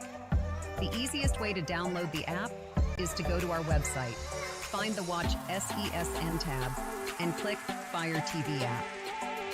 Then just select your device from the list. That's it. Free and easy. Enjoy watching the Southeast Sports Network on your Fire TV, Fire Stick, or Fire tablet with just a few clicks. When it comes to making plans, you are the best. What about those barbecues you plan in detail for your family? Or your daughter's first costume party? It was out of this world. The same way you plan each detail for those moments, start planning to protect you and your loved ones from a natural disaster. Sign up for local weather and emergency alerts. Prepare an emergency kit and make a family communications plan. Protecting your family is the best plan you can make.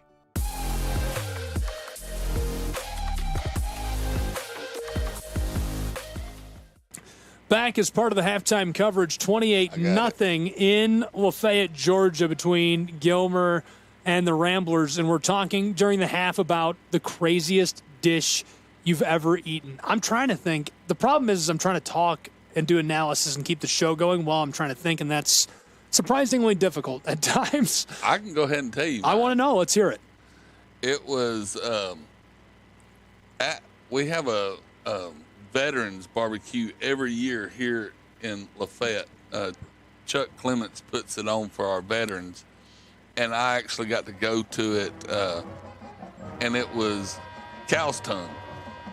Oh, I've had that. It's they serve that, and you might have had it other times and not known. If you get traditional street tacos at a legitimate Mexican restaurant, which we have a ton of right here that are legit, they do have that usually as an option in street tacos. You can get chopped beef tongue, and not a fan. It's a texture. I was eating it, and I'm like, man, who brought prime rib to the barbecue? So you liked it? You were into it? I did. Really? Until I found out what it was, and then I was like, it could just be the optics for me too. It might actually be fine, and I just don't like the thought of eating beef tongue. But yeah, not a big beef tongue guy. Now my dad did make me eat liver one time. I like beef liver. Not beef liver. It was the old liver patties that you used to get, and they was like in a wrapper, and you had to. Yeah, I can't do that. You mean liver patties of what? What animal? I don't know. It was one of the mystery animals. You can't say that. That's not good. I don't know. That's crazy. He would get it at the ShopRite. It's the only thing I know. And we would eat it. He's like, oh, it's good for you. And I'm like, I don't know about all this. I'm going to be thinking about this all week. I love chicken livers. I'm going to be thinking about this all week. Katie tweeted at me. She says she does eat escargot. Ooh. It's okay. It's fine. Escargot's fine. I'm not judging. I'll eat sushi. I know pigeon's a popular dish in France. I couldn't do that either. I don't know. And pigeon doesn't seem that. I just couldn't. It's just not me. Duck's fine. Duck's good. Quail's good. You had quail? Big quail guy. Quail eggs are really rich. Anyhow, D&D Trailer Sales halftime report is in the books.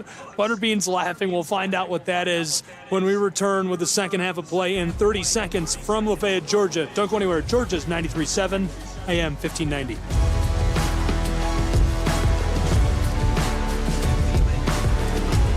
Southeast Sports Network is now on Amazon Fire TV. Now you can download the SESN app and watch on any Amazon-enabled device, such as your Fire Stick. The easiest way to download the app is to go to our website, find the Watch SESN tab, and click Fire TV app. Then just select your device from the list. That's it. Free and easy. Enjoy watching the Southeast Sports Network on your Fire TV, Fire Stick, or Fire tablet with just a few clicks. Segment that came. Yeah, okay. I did that right. All right. I thought I did. All right, get ready. A minute.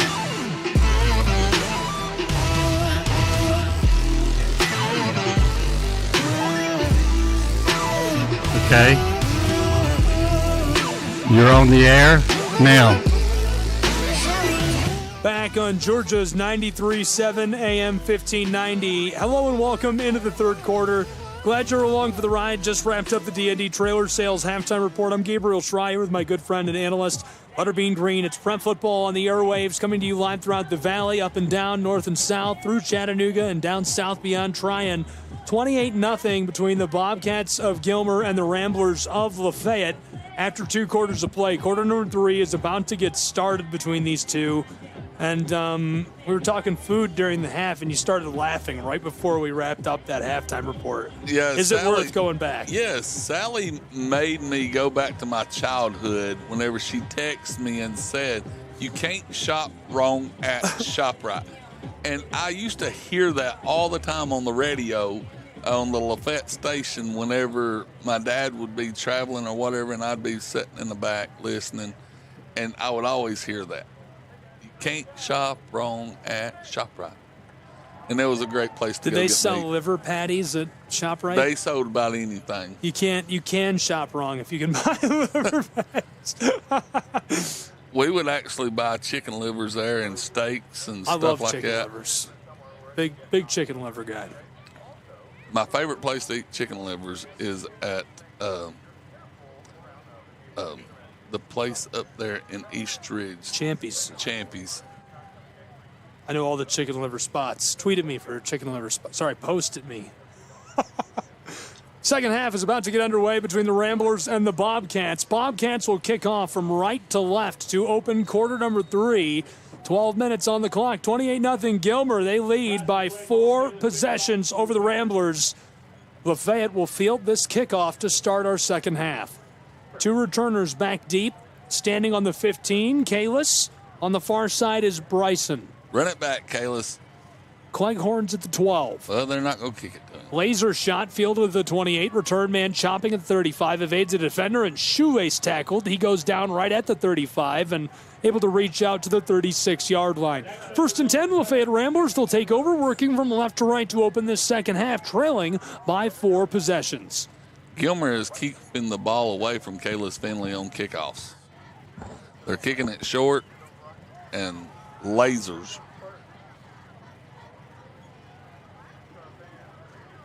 Ball will be marked at the 36-yard line. First down, Ramblers. From the close hash marks, Lafayette High School, Centel in motion. Edwards fakes the give, follows the left tackle outside hip, stopped at the line of scrimmage, 36-yard line. It's 2nd and 10. So how about the Atlanta Falcons? You mentioned them a little bit during the pregame, right? Yes. Kirk O'Chains is crushing it. Yes, he is. That guy is on fire. Big Kirk Cousins fan. 2nd down and long now for the Ramblers of Lafayette. 3 out wide, 2 on the close side. In the shotgun, Edwards gives it to Finley. He goes left side, outside hip of the left tackle, swarmed and dropped a defensive back and a linebacker. Meet him right away, and Kalis does a nice job of stretching that play out, but really nowhere to go as he's grabbed up by Chancey, and Chancey gang tackles him with help from Ryan Bellinger. You know, being a Georgia fan and talking about the NFL, Lad McConkey is killing it right now for the Chargers. The state of Georgia has the second most active players of any state in the country who played high school football and grew up in the National Football League at over 100. And they're right up there with California, Texas, and Florida for the most. The most from any city, believe it or not, New Orleans, Louisiana, Detroit, Michigan right behind them. Incomplete pass, Skeeters off of the turf and brings up 4th down. Edwards rolls to the close side, tried to laser that when it went a bit low and found its way into the synthetic turf playing field. 10:36 to go in quarter 3. Punt unit on for the Ramblers, who trail by 4 possessions, 28-0.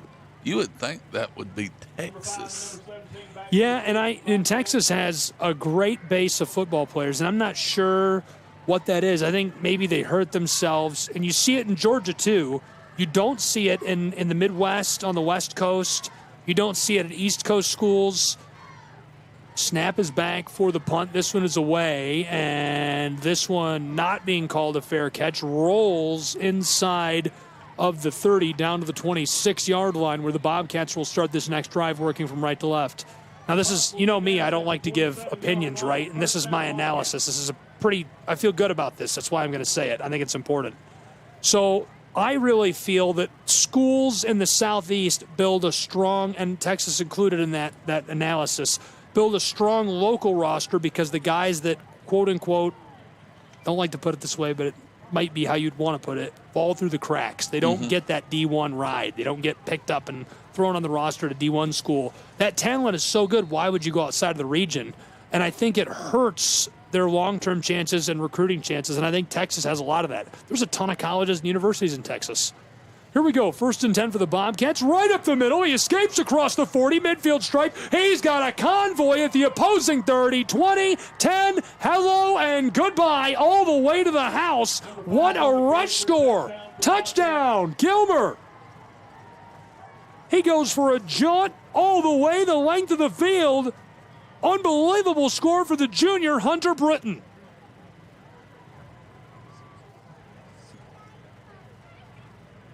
Silence falls over the stadium in LaFayette, Georgia. 10-10 to play in the third quarter, where it's a 5-possession game now. The advantage with the Bobcats. Looking to make it 35-0. The swinging gate folds into a kick unit. On to take the PAT, the sophomore, Carter Gerhardt. To make it 35-0. Snap good, hold good. This one booted up away and floats through the uprights. 35-0. Big separation at Jack King Stadium. We'll break and be back with more in just a moment. Georgia's 93.7, AM 1590. Gotcha.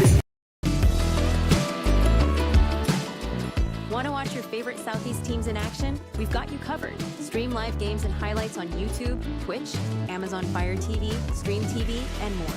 For all the details, visit our How to Watch page at sesnsports.com. It's your one-stop guide to catching every play, every time, wherever you are. The Southeast Sports Network, bringing the game to you anytime, anywhere.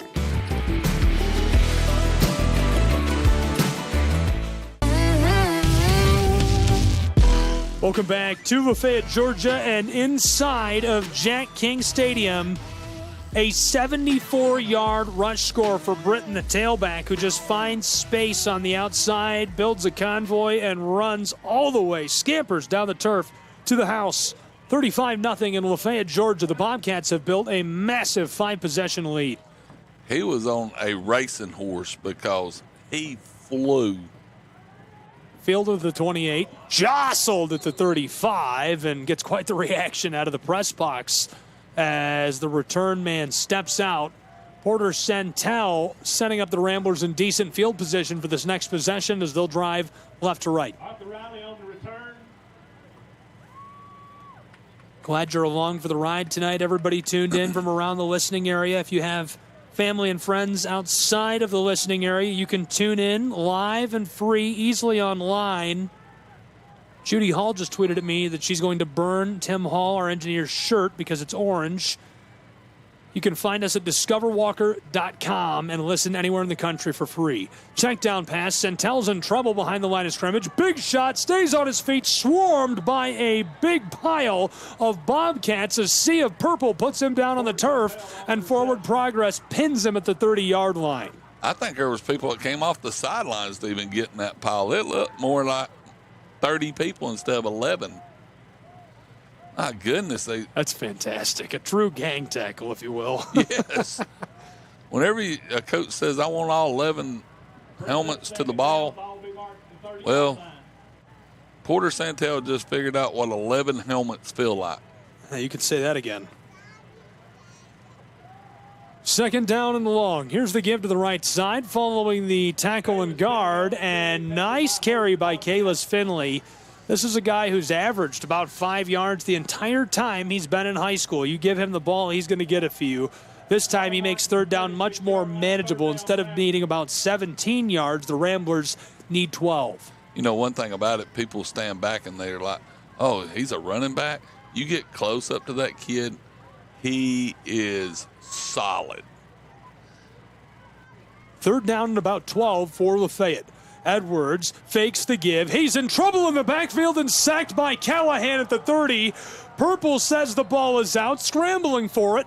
Bobcats calling for possession. The official's still trying to break it up. Yes, that's a Gilmer football. Gilmer Bobcats get the football 10 yards away from the red zone in opposing territory, leading by 5 possessions, 35-0 with 8:20 to play in the third quarter.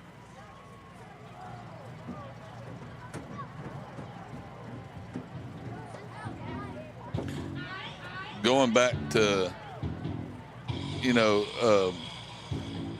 what we was talking about, ShopRite, Sally McGinnis text said that was her first job before she started selling insurance, was a cashier at ShopRite.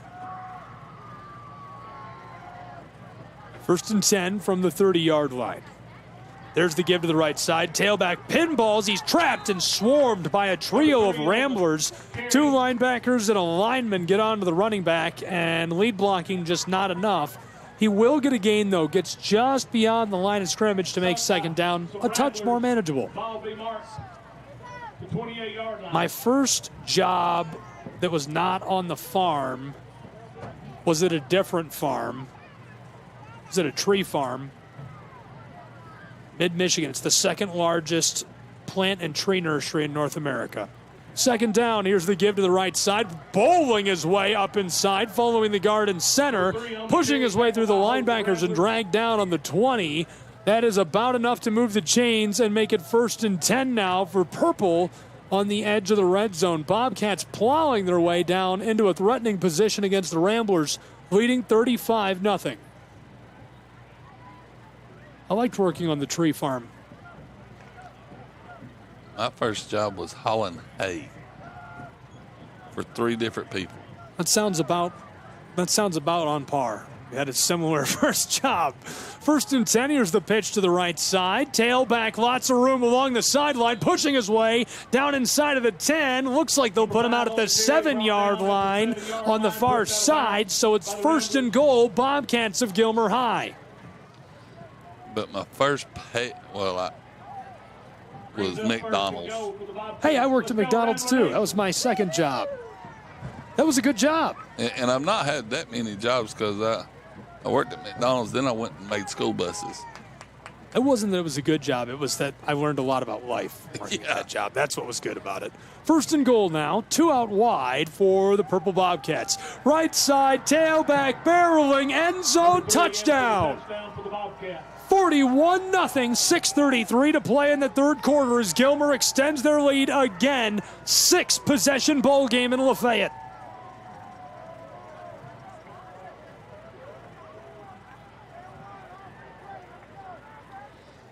I'll never forget I was making 15 cents a bale. That's actually good change. I feel like you could throw some hay. I used to could. You still could. You could come out of retirement any day.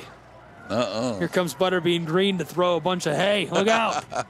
Now for the point after try. It's 41-0 in Lafayette. Bobcats to chip this through. Snap is good. Hold is good. This one booted up, away, and through. 42-0 Gilmer. The Bobcats extend their lead. We'll break for 30 seconds and be back with more prep football in just a moment. Georgia's 93.7 AM 1590. Catch the most thrilling moments from your favorite local teams, only on the Southeast Sports Network. From jaw-dropping touchdowns to game-winning goals, we bring you all the highlights that make the Southeast the heart of sports. Don't miss out. Tune in anytime, anywhere, and relive the action like never before. The action lives on our YouTube channel, but you can watch highlights many different ways by visiting our website. The Southeast Sports Network, where every play matters. Get ready, you're on the air. Wait a minute.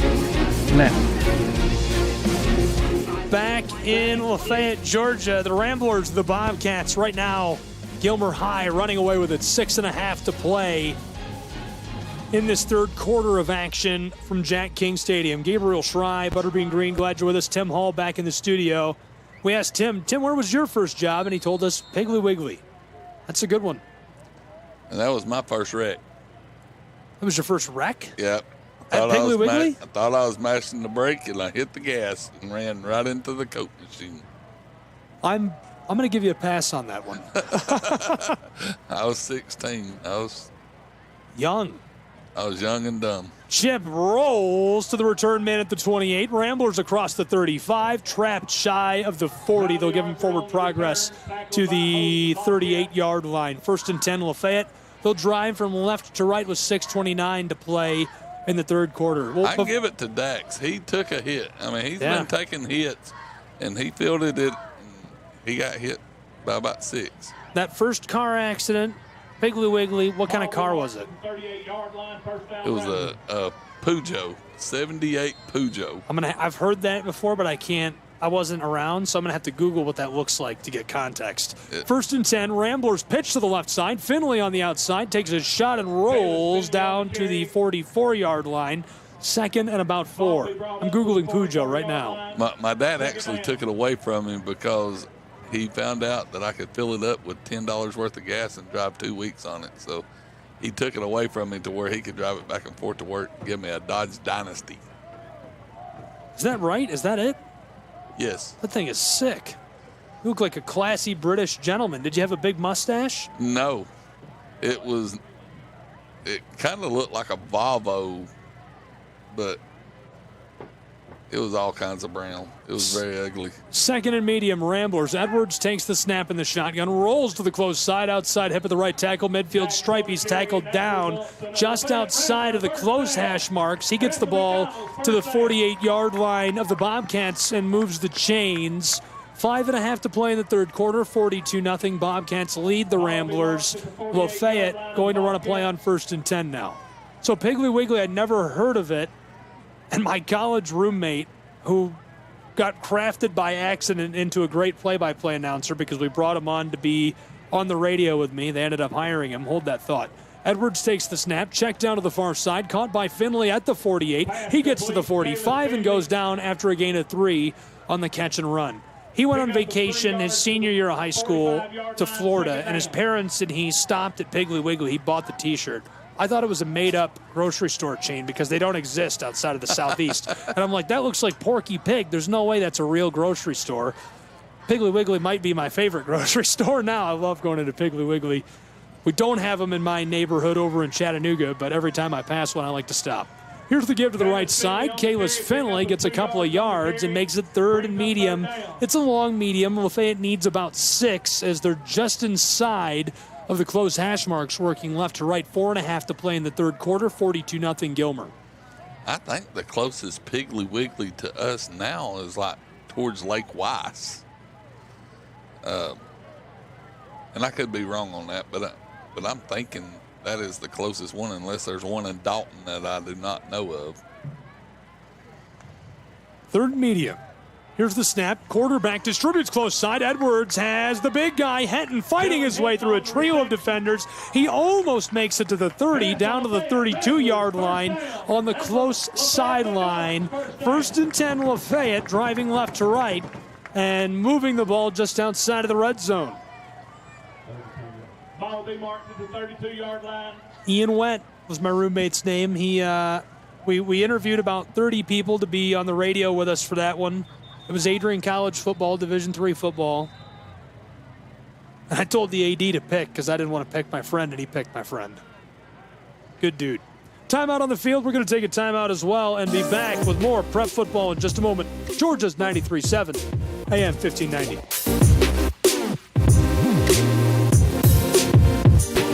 Okay. Need a professional. Call Mitchell's Plumbing, Northwest Georgia's most experienced and trusted plumbing company. They're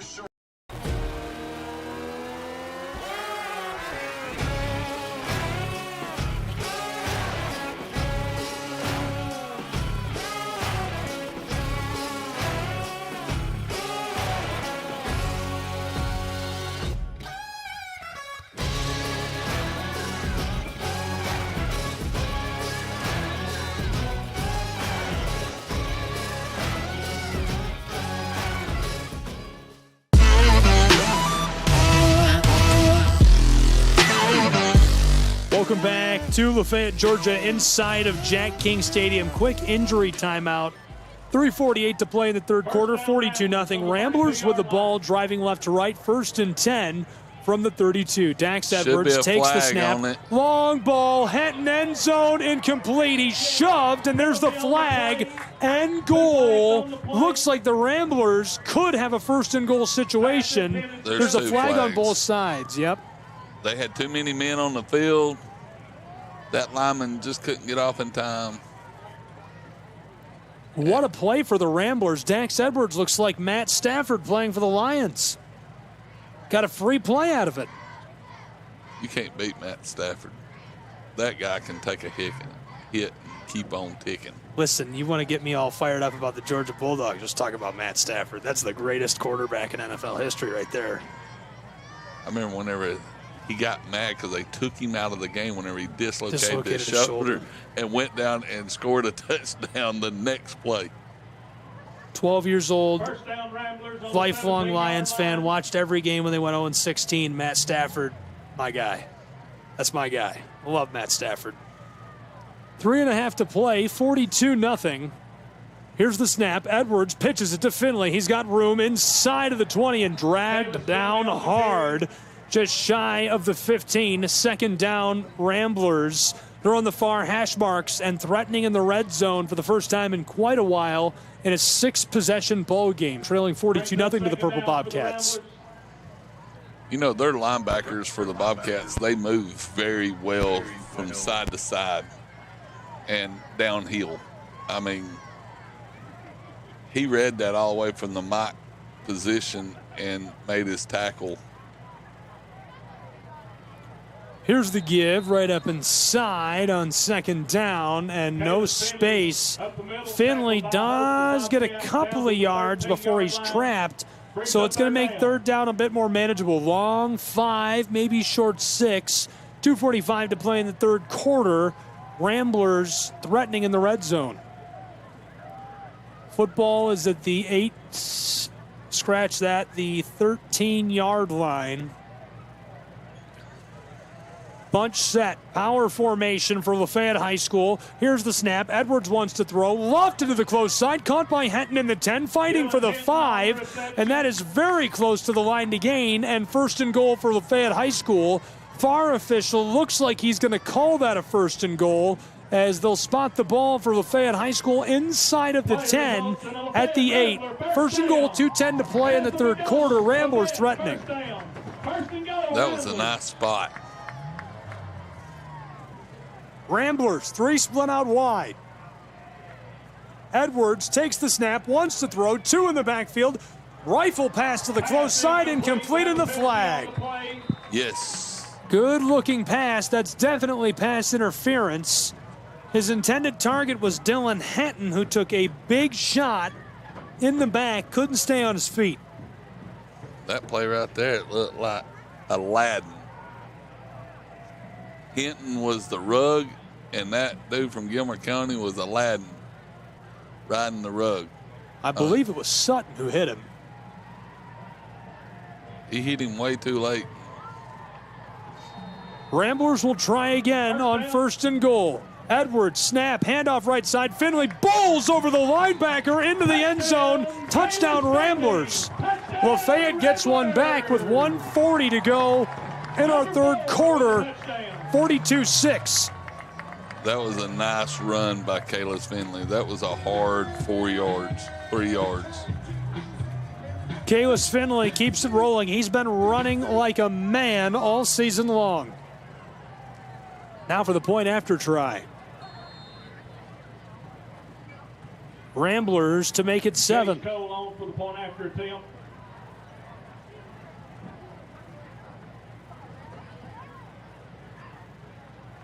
Snap is good, a bit low. Hold is good, and Cole boots this up, away, and through the uprights. 42-7. Ramblers get all 7 on this trip down the field. We'll break and be back with more of the third and fourth quarter in just a moment.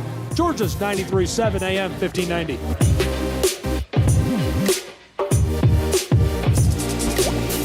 Southeast Sports Network is now on Amazon Fire TV. Now you can download the SESN app and watch on any Amazon-enabled device, such as your Fire Stick. The easiest way to download the app is to go to our website, find the Watch SESN tab, and click Fire TV app.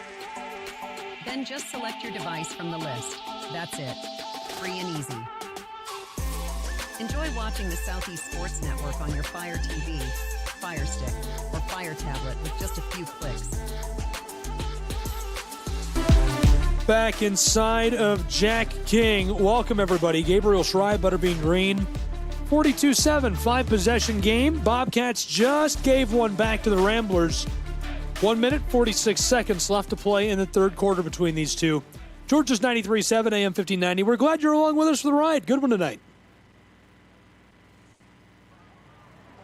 Kickoff is away. Good kick. This one sails through the air, hangs out up there forever, and rolls just into the 5 into the end zone. That was just feet away from being on the 1 yard line. He almost had enough of backspin on it to put it right there on the 1.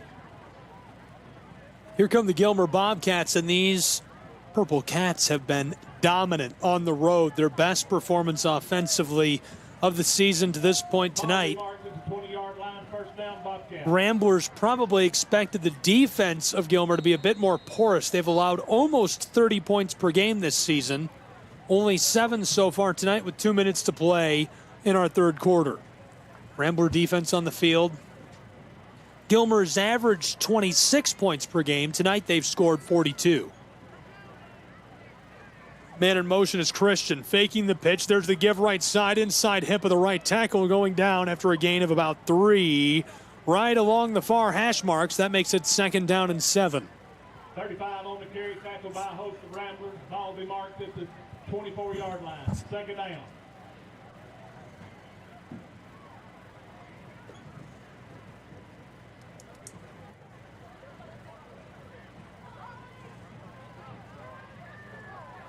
Second down and a long medium, very manageable situation.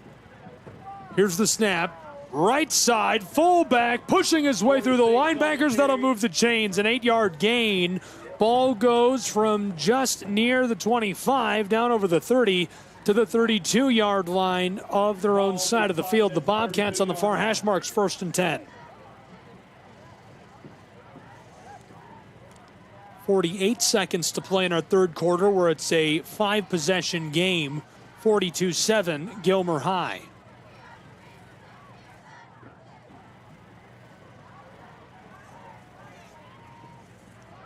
Gilmer, 1st and 10. One receiver split out wide. Isaac Rellinger, the quarterback, shouting out the cadence. Isaac under center, man in motion is Christian, fakes the pitch to him. There's the give to the fullback left side, runs over one defensive lineman, rolling linebackers. My goodness, an 8-yard ground and pound cloud of dust. Can you even call it a cloud of dust if he touches 6 defenders and gets 8 yards? Everybody just got on and rode him. Get him a jersey that says public transportation across the shoulders, because you can ride him like a bus. That takes us to the fourth quarter, 42-7, 5-possession game, all Bobcats. We'll be back with the fourth quarter of play in just a moment from Lafayette, Georgia on Georgia's 93.7 AM 1590. Okay. Want to watch your favorite Southeast teams in action? We've got you covered. Stream live games and highlights on YouTube, Twitch, Amazon Fire TV, Stream TV, and more. For all the details, visit our How to Watch page at sesnsports.com. It's your one-stop guide to catching every play, every time, wherever you are. The Southeast Sports Network, bringing the game to you anytime, anywhere.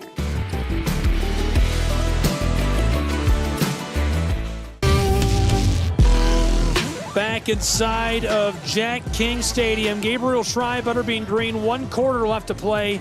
5-possession game, 42-7. Butterbean, what does this final quarter look like for these two teams? What's the thought on the sideline for the coaching staff? Well, Gilmer is probably mindset is keep playing, but trying not to get nobody hurt. Being up so many scores. Lafayette, they're looking at right now seeing who's going to be out there fighting like dogs.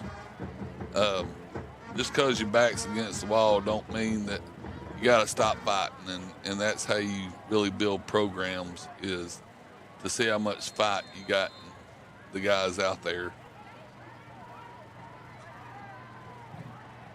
So it'll be second down. About 3 yards needed to move the chains for the Bobcats. Gilmer High School, a commanding lead. Here's the fake. Give to the right side. Fullback shifts around one defender, throwing the safety forward to the midfield stripe. That's a huge 10-yard gain on what should be ground and pound, and it's really incredible to see these big guys just churning the mill up inside, getting a little bit of room from the offensive line and turning what would be 3 or 4 yards for most programs into 10. And I tell you, I mean, they're doing this with LaFayette hitting them. I mean, can't say that LaFayette just sat there and let them run through. I mean, they're hitting them with all their might, and sometimes there's 3 and 4 guys, and these guys are still moving them. I mean, they're like ox out there just moving at random. Here we go, 1st and 10, Bobcats left side. Fullback on the end around gets 3 yards. And I like the look there offensively. They just keep it rolling. We've seen it a few times. This time it's Christian from the wingback spot. Gets the ball over midfield to the 48-yard line, and it's second down and a long 7.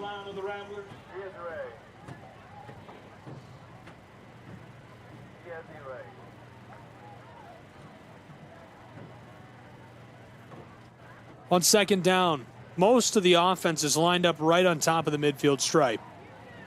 Ramblers still needs, or rather the Bobcats still need 7 to move the chains. There's the snap, give, left side, fullback, churning his way down near the line to gain, all the way to the 42. He needed the 41, and that's 6 nice, solid yards for Gilmer. I mean, we have 11 guys in the middle of the field, and he just lowered his head. And like you had said earlier, old school football, he just lowered his head and just took off running. 10 minutes left to play, 5-possession game. Gilmer driving. All fresh personnel on the field for the Purple Bobcats. Third down and 1. I'd really like to know if their fullback's a senior or what. A.J. Callahan in at quarterback. Fakes the pitch. There's the give left side. Big man runs down 1 as he reaches inside of the 30 on a 12-yard gain. 1st and 10, Bobcats of Gilmer.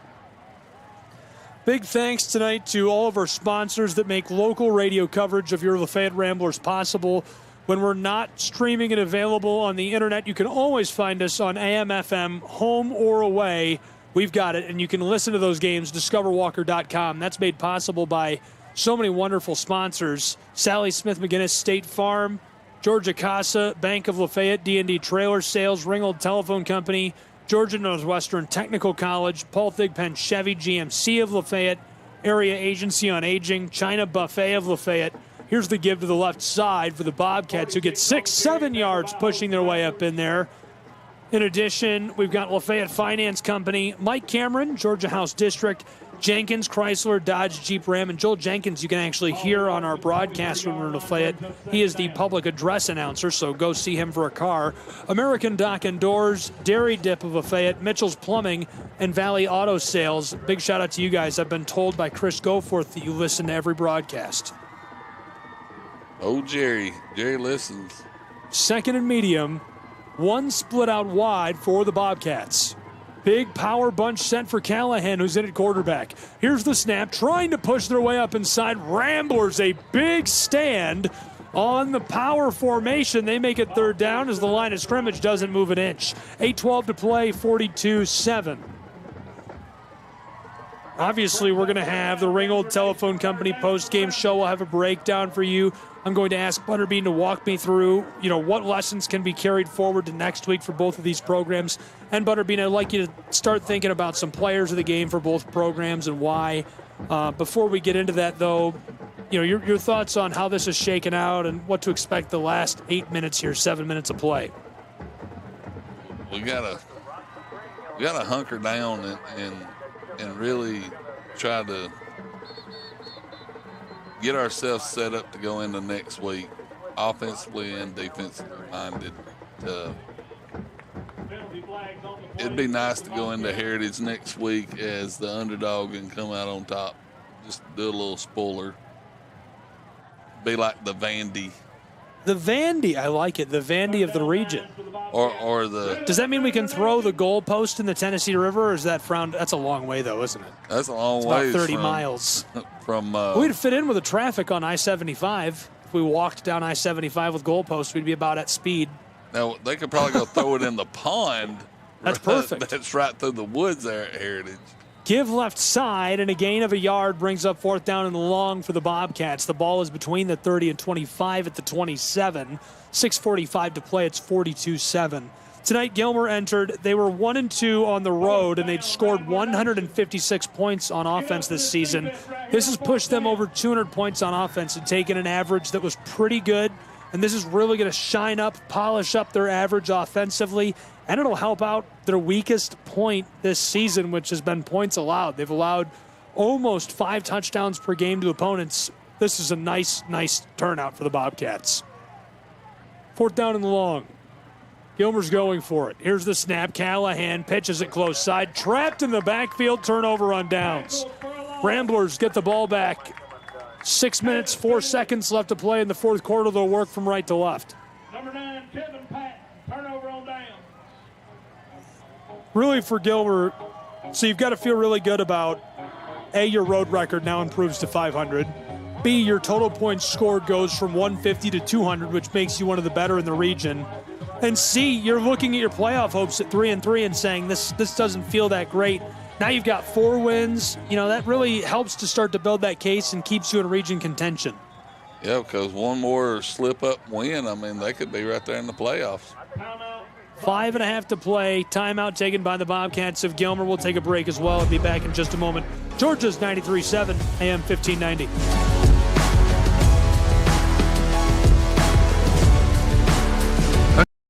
Catch the most thrilling moments from your favorite local teams, only on the Southeast Sports Network. From jaw-dropping touchdowns to game-winning goals, we bring you all the highlights that make the Southeast the heart of sports. Don't miss out. Tune in anytime, anywhere, and relive the action like never before. The action lives on our YouTube channel, but you can watch highlights many different ways by visiting our website. The Southeast Sports Network, where every play matters. Are we up? Can you hear me? You're on the air. Nope, not hearing me. Welcome back to Lafayette, Georgia. Tim Hall is here with us. I think he's on air. I'm trying. Trying. How's this? We can hear you on can air. You hear Looks me? like you're on air. Can you hear me now? Yeah, Nope. you're on the stream. Okay. Yeah, we were talking about Tigger Wiggly a while ago, and I remember reading it was the first self-service grocery store in the United States from Memphis, Tennessee in September 11, 1916. So they've been around. 16 is a long time ago. Man. Yeah, the first self-service. No wonder their mascot is Porky Pig. Yeah. That's right. They thought that was They good. invented it. Yeah, back in then. All right. Handoff. Play ball. No kidding. 5 minutes left to go. 42-7, 5-possession ball game. Ramblers just got it back. Turnover on downs. Give to the left side for 3 yards. Now Dax Edwards distributes close side. Picked off at the 38. Return man inside the 30, 20. Cuts around Edwards and dropped at the 15-yard line. And in the red zone, 1st and 10 for the Purple Bobcats, who are fired up about it. Looking to extend their lead again. 4:44 to play. Big pick play, nice-looking play for the defensive back who's in garbage time and trying to make a few things happen. Ramblers back on defense.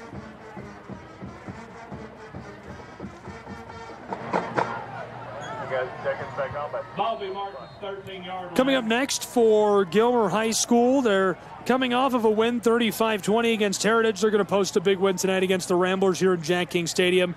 They host the Yellow Jackets of Calhoun at 7 o'clock next Friday, the 18th. Not a great follow-up for a game like this. Calhoun's as tough as it gets. They have just been so good for so long. I know, and that's one of the games I'm going to miss. I'll be here alone. It's fine. I'll be in Jacksonville, Florida. How are we going to entertain them without? You're going to have to text me crazy foods the entire game to talk about. I actually seen you pics. Are you going to be eating good food while you're in Florida? Oh, yes. We always eat great food in Jacksonville. I'm jealous. There's a flag on the play. That might be my most visited, not stopped city. I think I've driven through Jacksonville like 100 times now, and I've never stopped. We'll just probably keep eat on. at Blackbeard's or we'll eat at Sounds Voodoo's. Sounds good. 1st and 15 for the Bobcats. 3:23 to play. They just got a big pick. Next for the Lafayette Ramblers, they're coming off of the loss against Northwest Whitfield last week. They're going to drop this one.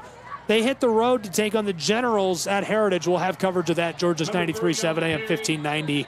No video available from our end, but we will have full audio. That's an 8-yard gain on the give to the left side for the Bobcats. They're down inside of the red zone all the way to the 11 where it's 2nd down.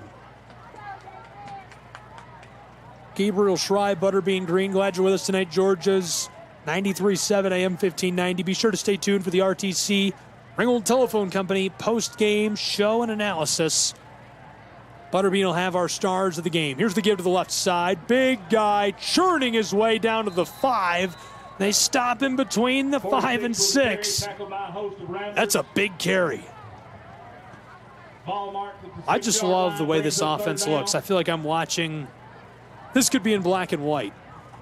Oh, yeah. Historical film of an offense getting 3 yards at a time. Well, it makes me think of We Are Marshall.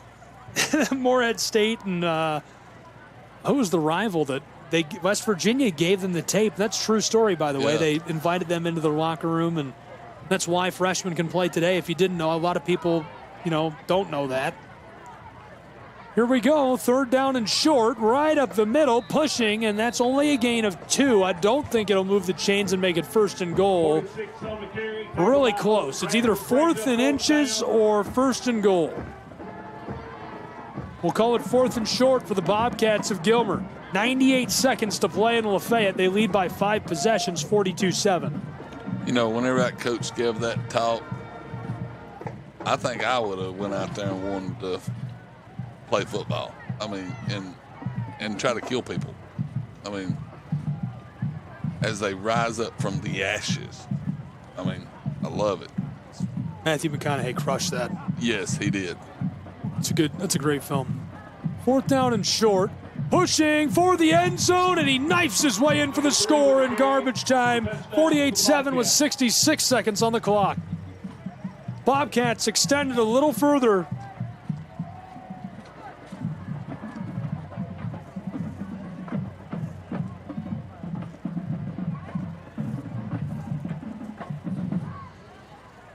Two games left to go this season. We'll have coverage of both. The Heritage Generals playing host next Friday. Ramblers host the final game of the season here. Calhoun will have that one. You can catch more of me tomorrow. I'll be on the call for Point University at Reinhardt. Big shout out to my buddies Deshaun and David Finney, the SIDs.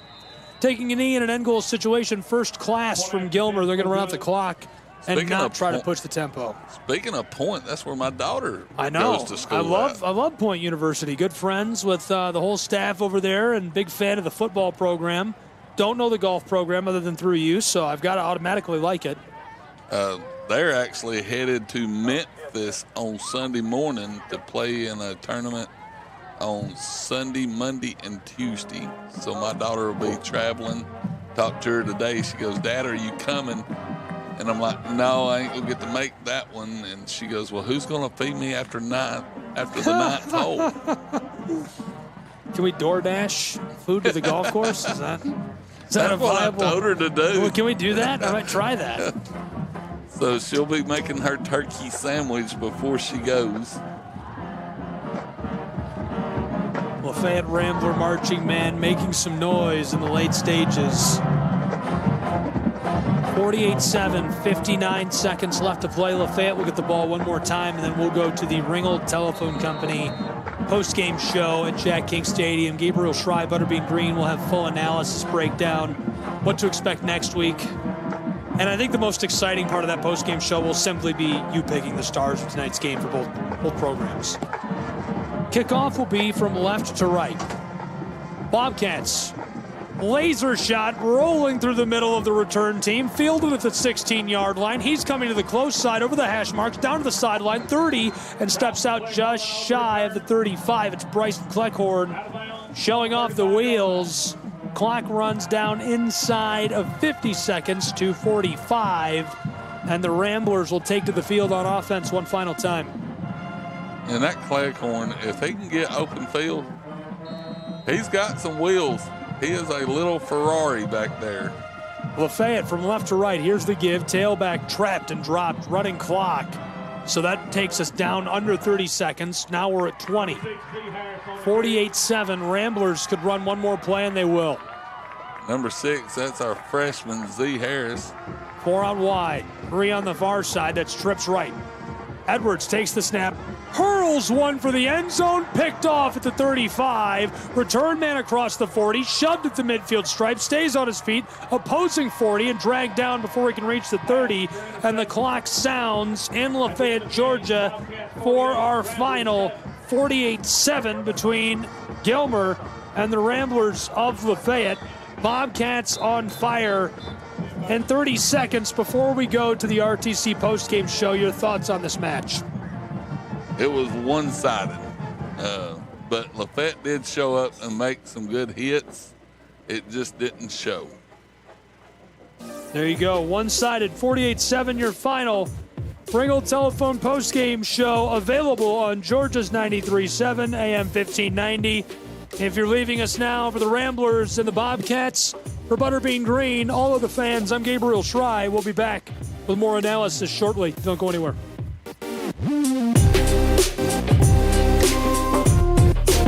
Okay, a 3-minute break.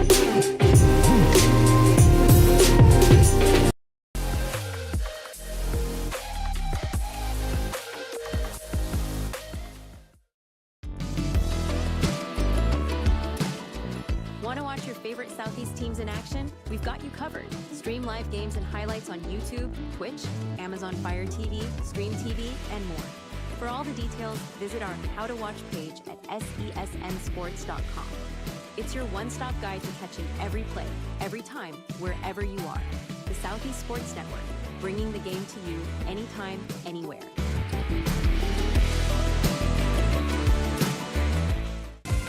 Catch the most thrilling moments from your favorite local teams, only on the Southeast Sports Network. From jaw-dropping touchdowns to game-winning goals, we bring you all the highlights that make the Southeast the heart of sports. Don't miss out. Tune in anytime, anywhere, and relive the action like never before. The action lives on our YouTube channel, but you can watch highlights many different ways by visiting our website. The Southeast Sports Network, where every play matters.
The story of the United States has been written for centuries.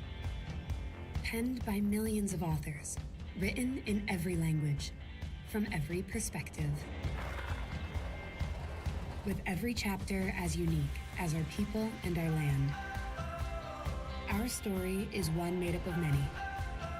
Find yours in the USA.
The rhythmic sound of more than 500 cascading waterfalls.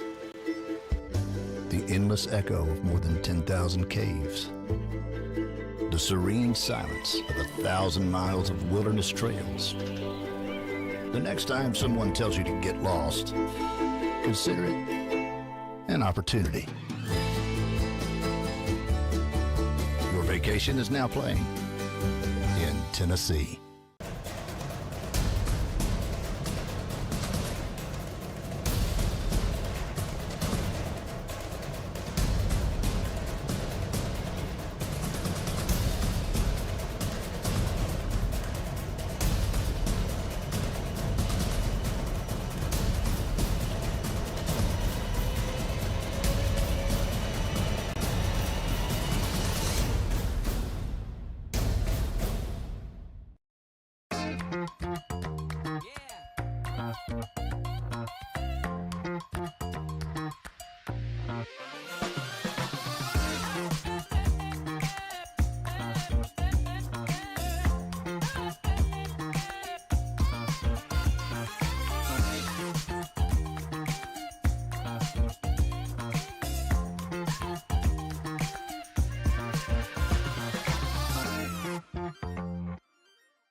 At the Salvation Army, a shelter isn't just a place to rest. It's a chance to shed layers, let loose, and finally let it go. With your gift, a warm bed is just the beginning. It's the first night of a new day. When our homeless neighbors feel safe enough to close their eyes, they can see the way forward.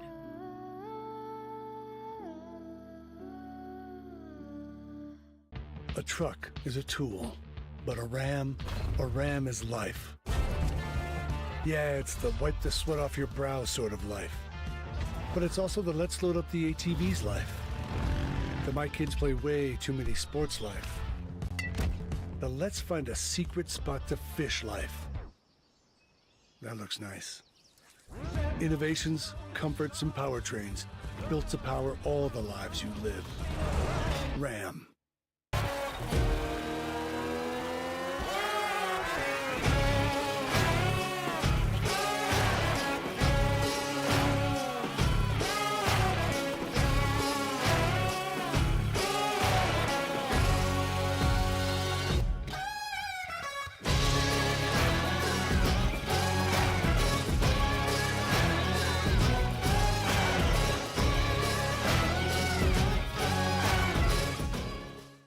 The Southeast Sports Network is now on Amazon Fire TV. Now you can download the SESN app and watch on any Amazon-enabled device, such as your Fire Stick. The easiest way to download the app is to go to our website, find the Watch SESN tab, and click Fire TV app. Then just select your device from the list. That's it. Free and easy. Enjoy watching the Southeast Sports Network on your Fire TV, Fire Stick, or Fire Tablet with just a few clicks. When it comes to making plans, you are the best. What about those barbecues you plan in detail for your family? Or your daughter's first costume party?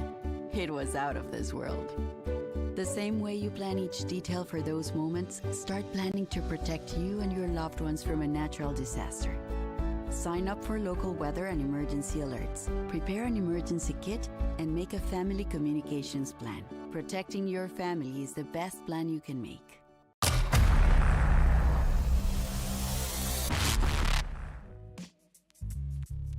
Hello, and thank you for joining us for today's broadcast. This broadcast is a product of Shry Media, LLC. Unauthorized use, sale, or redistribution of this media in any form is strictly prohibited without the express written consent of Shry Media. Radio and television mediums are encouraged to reach out. Thank you for tuning in.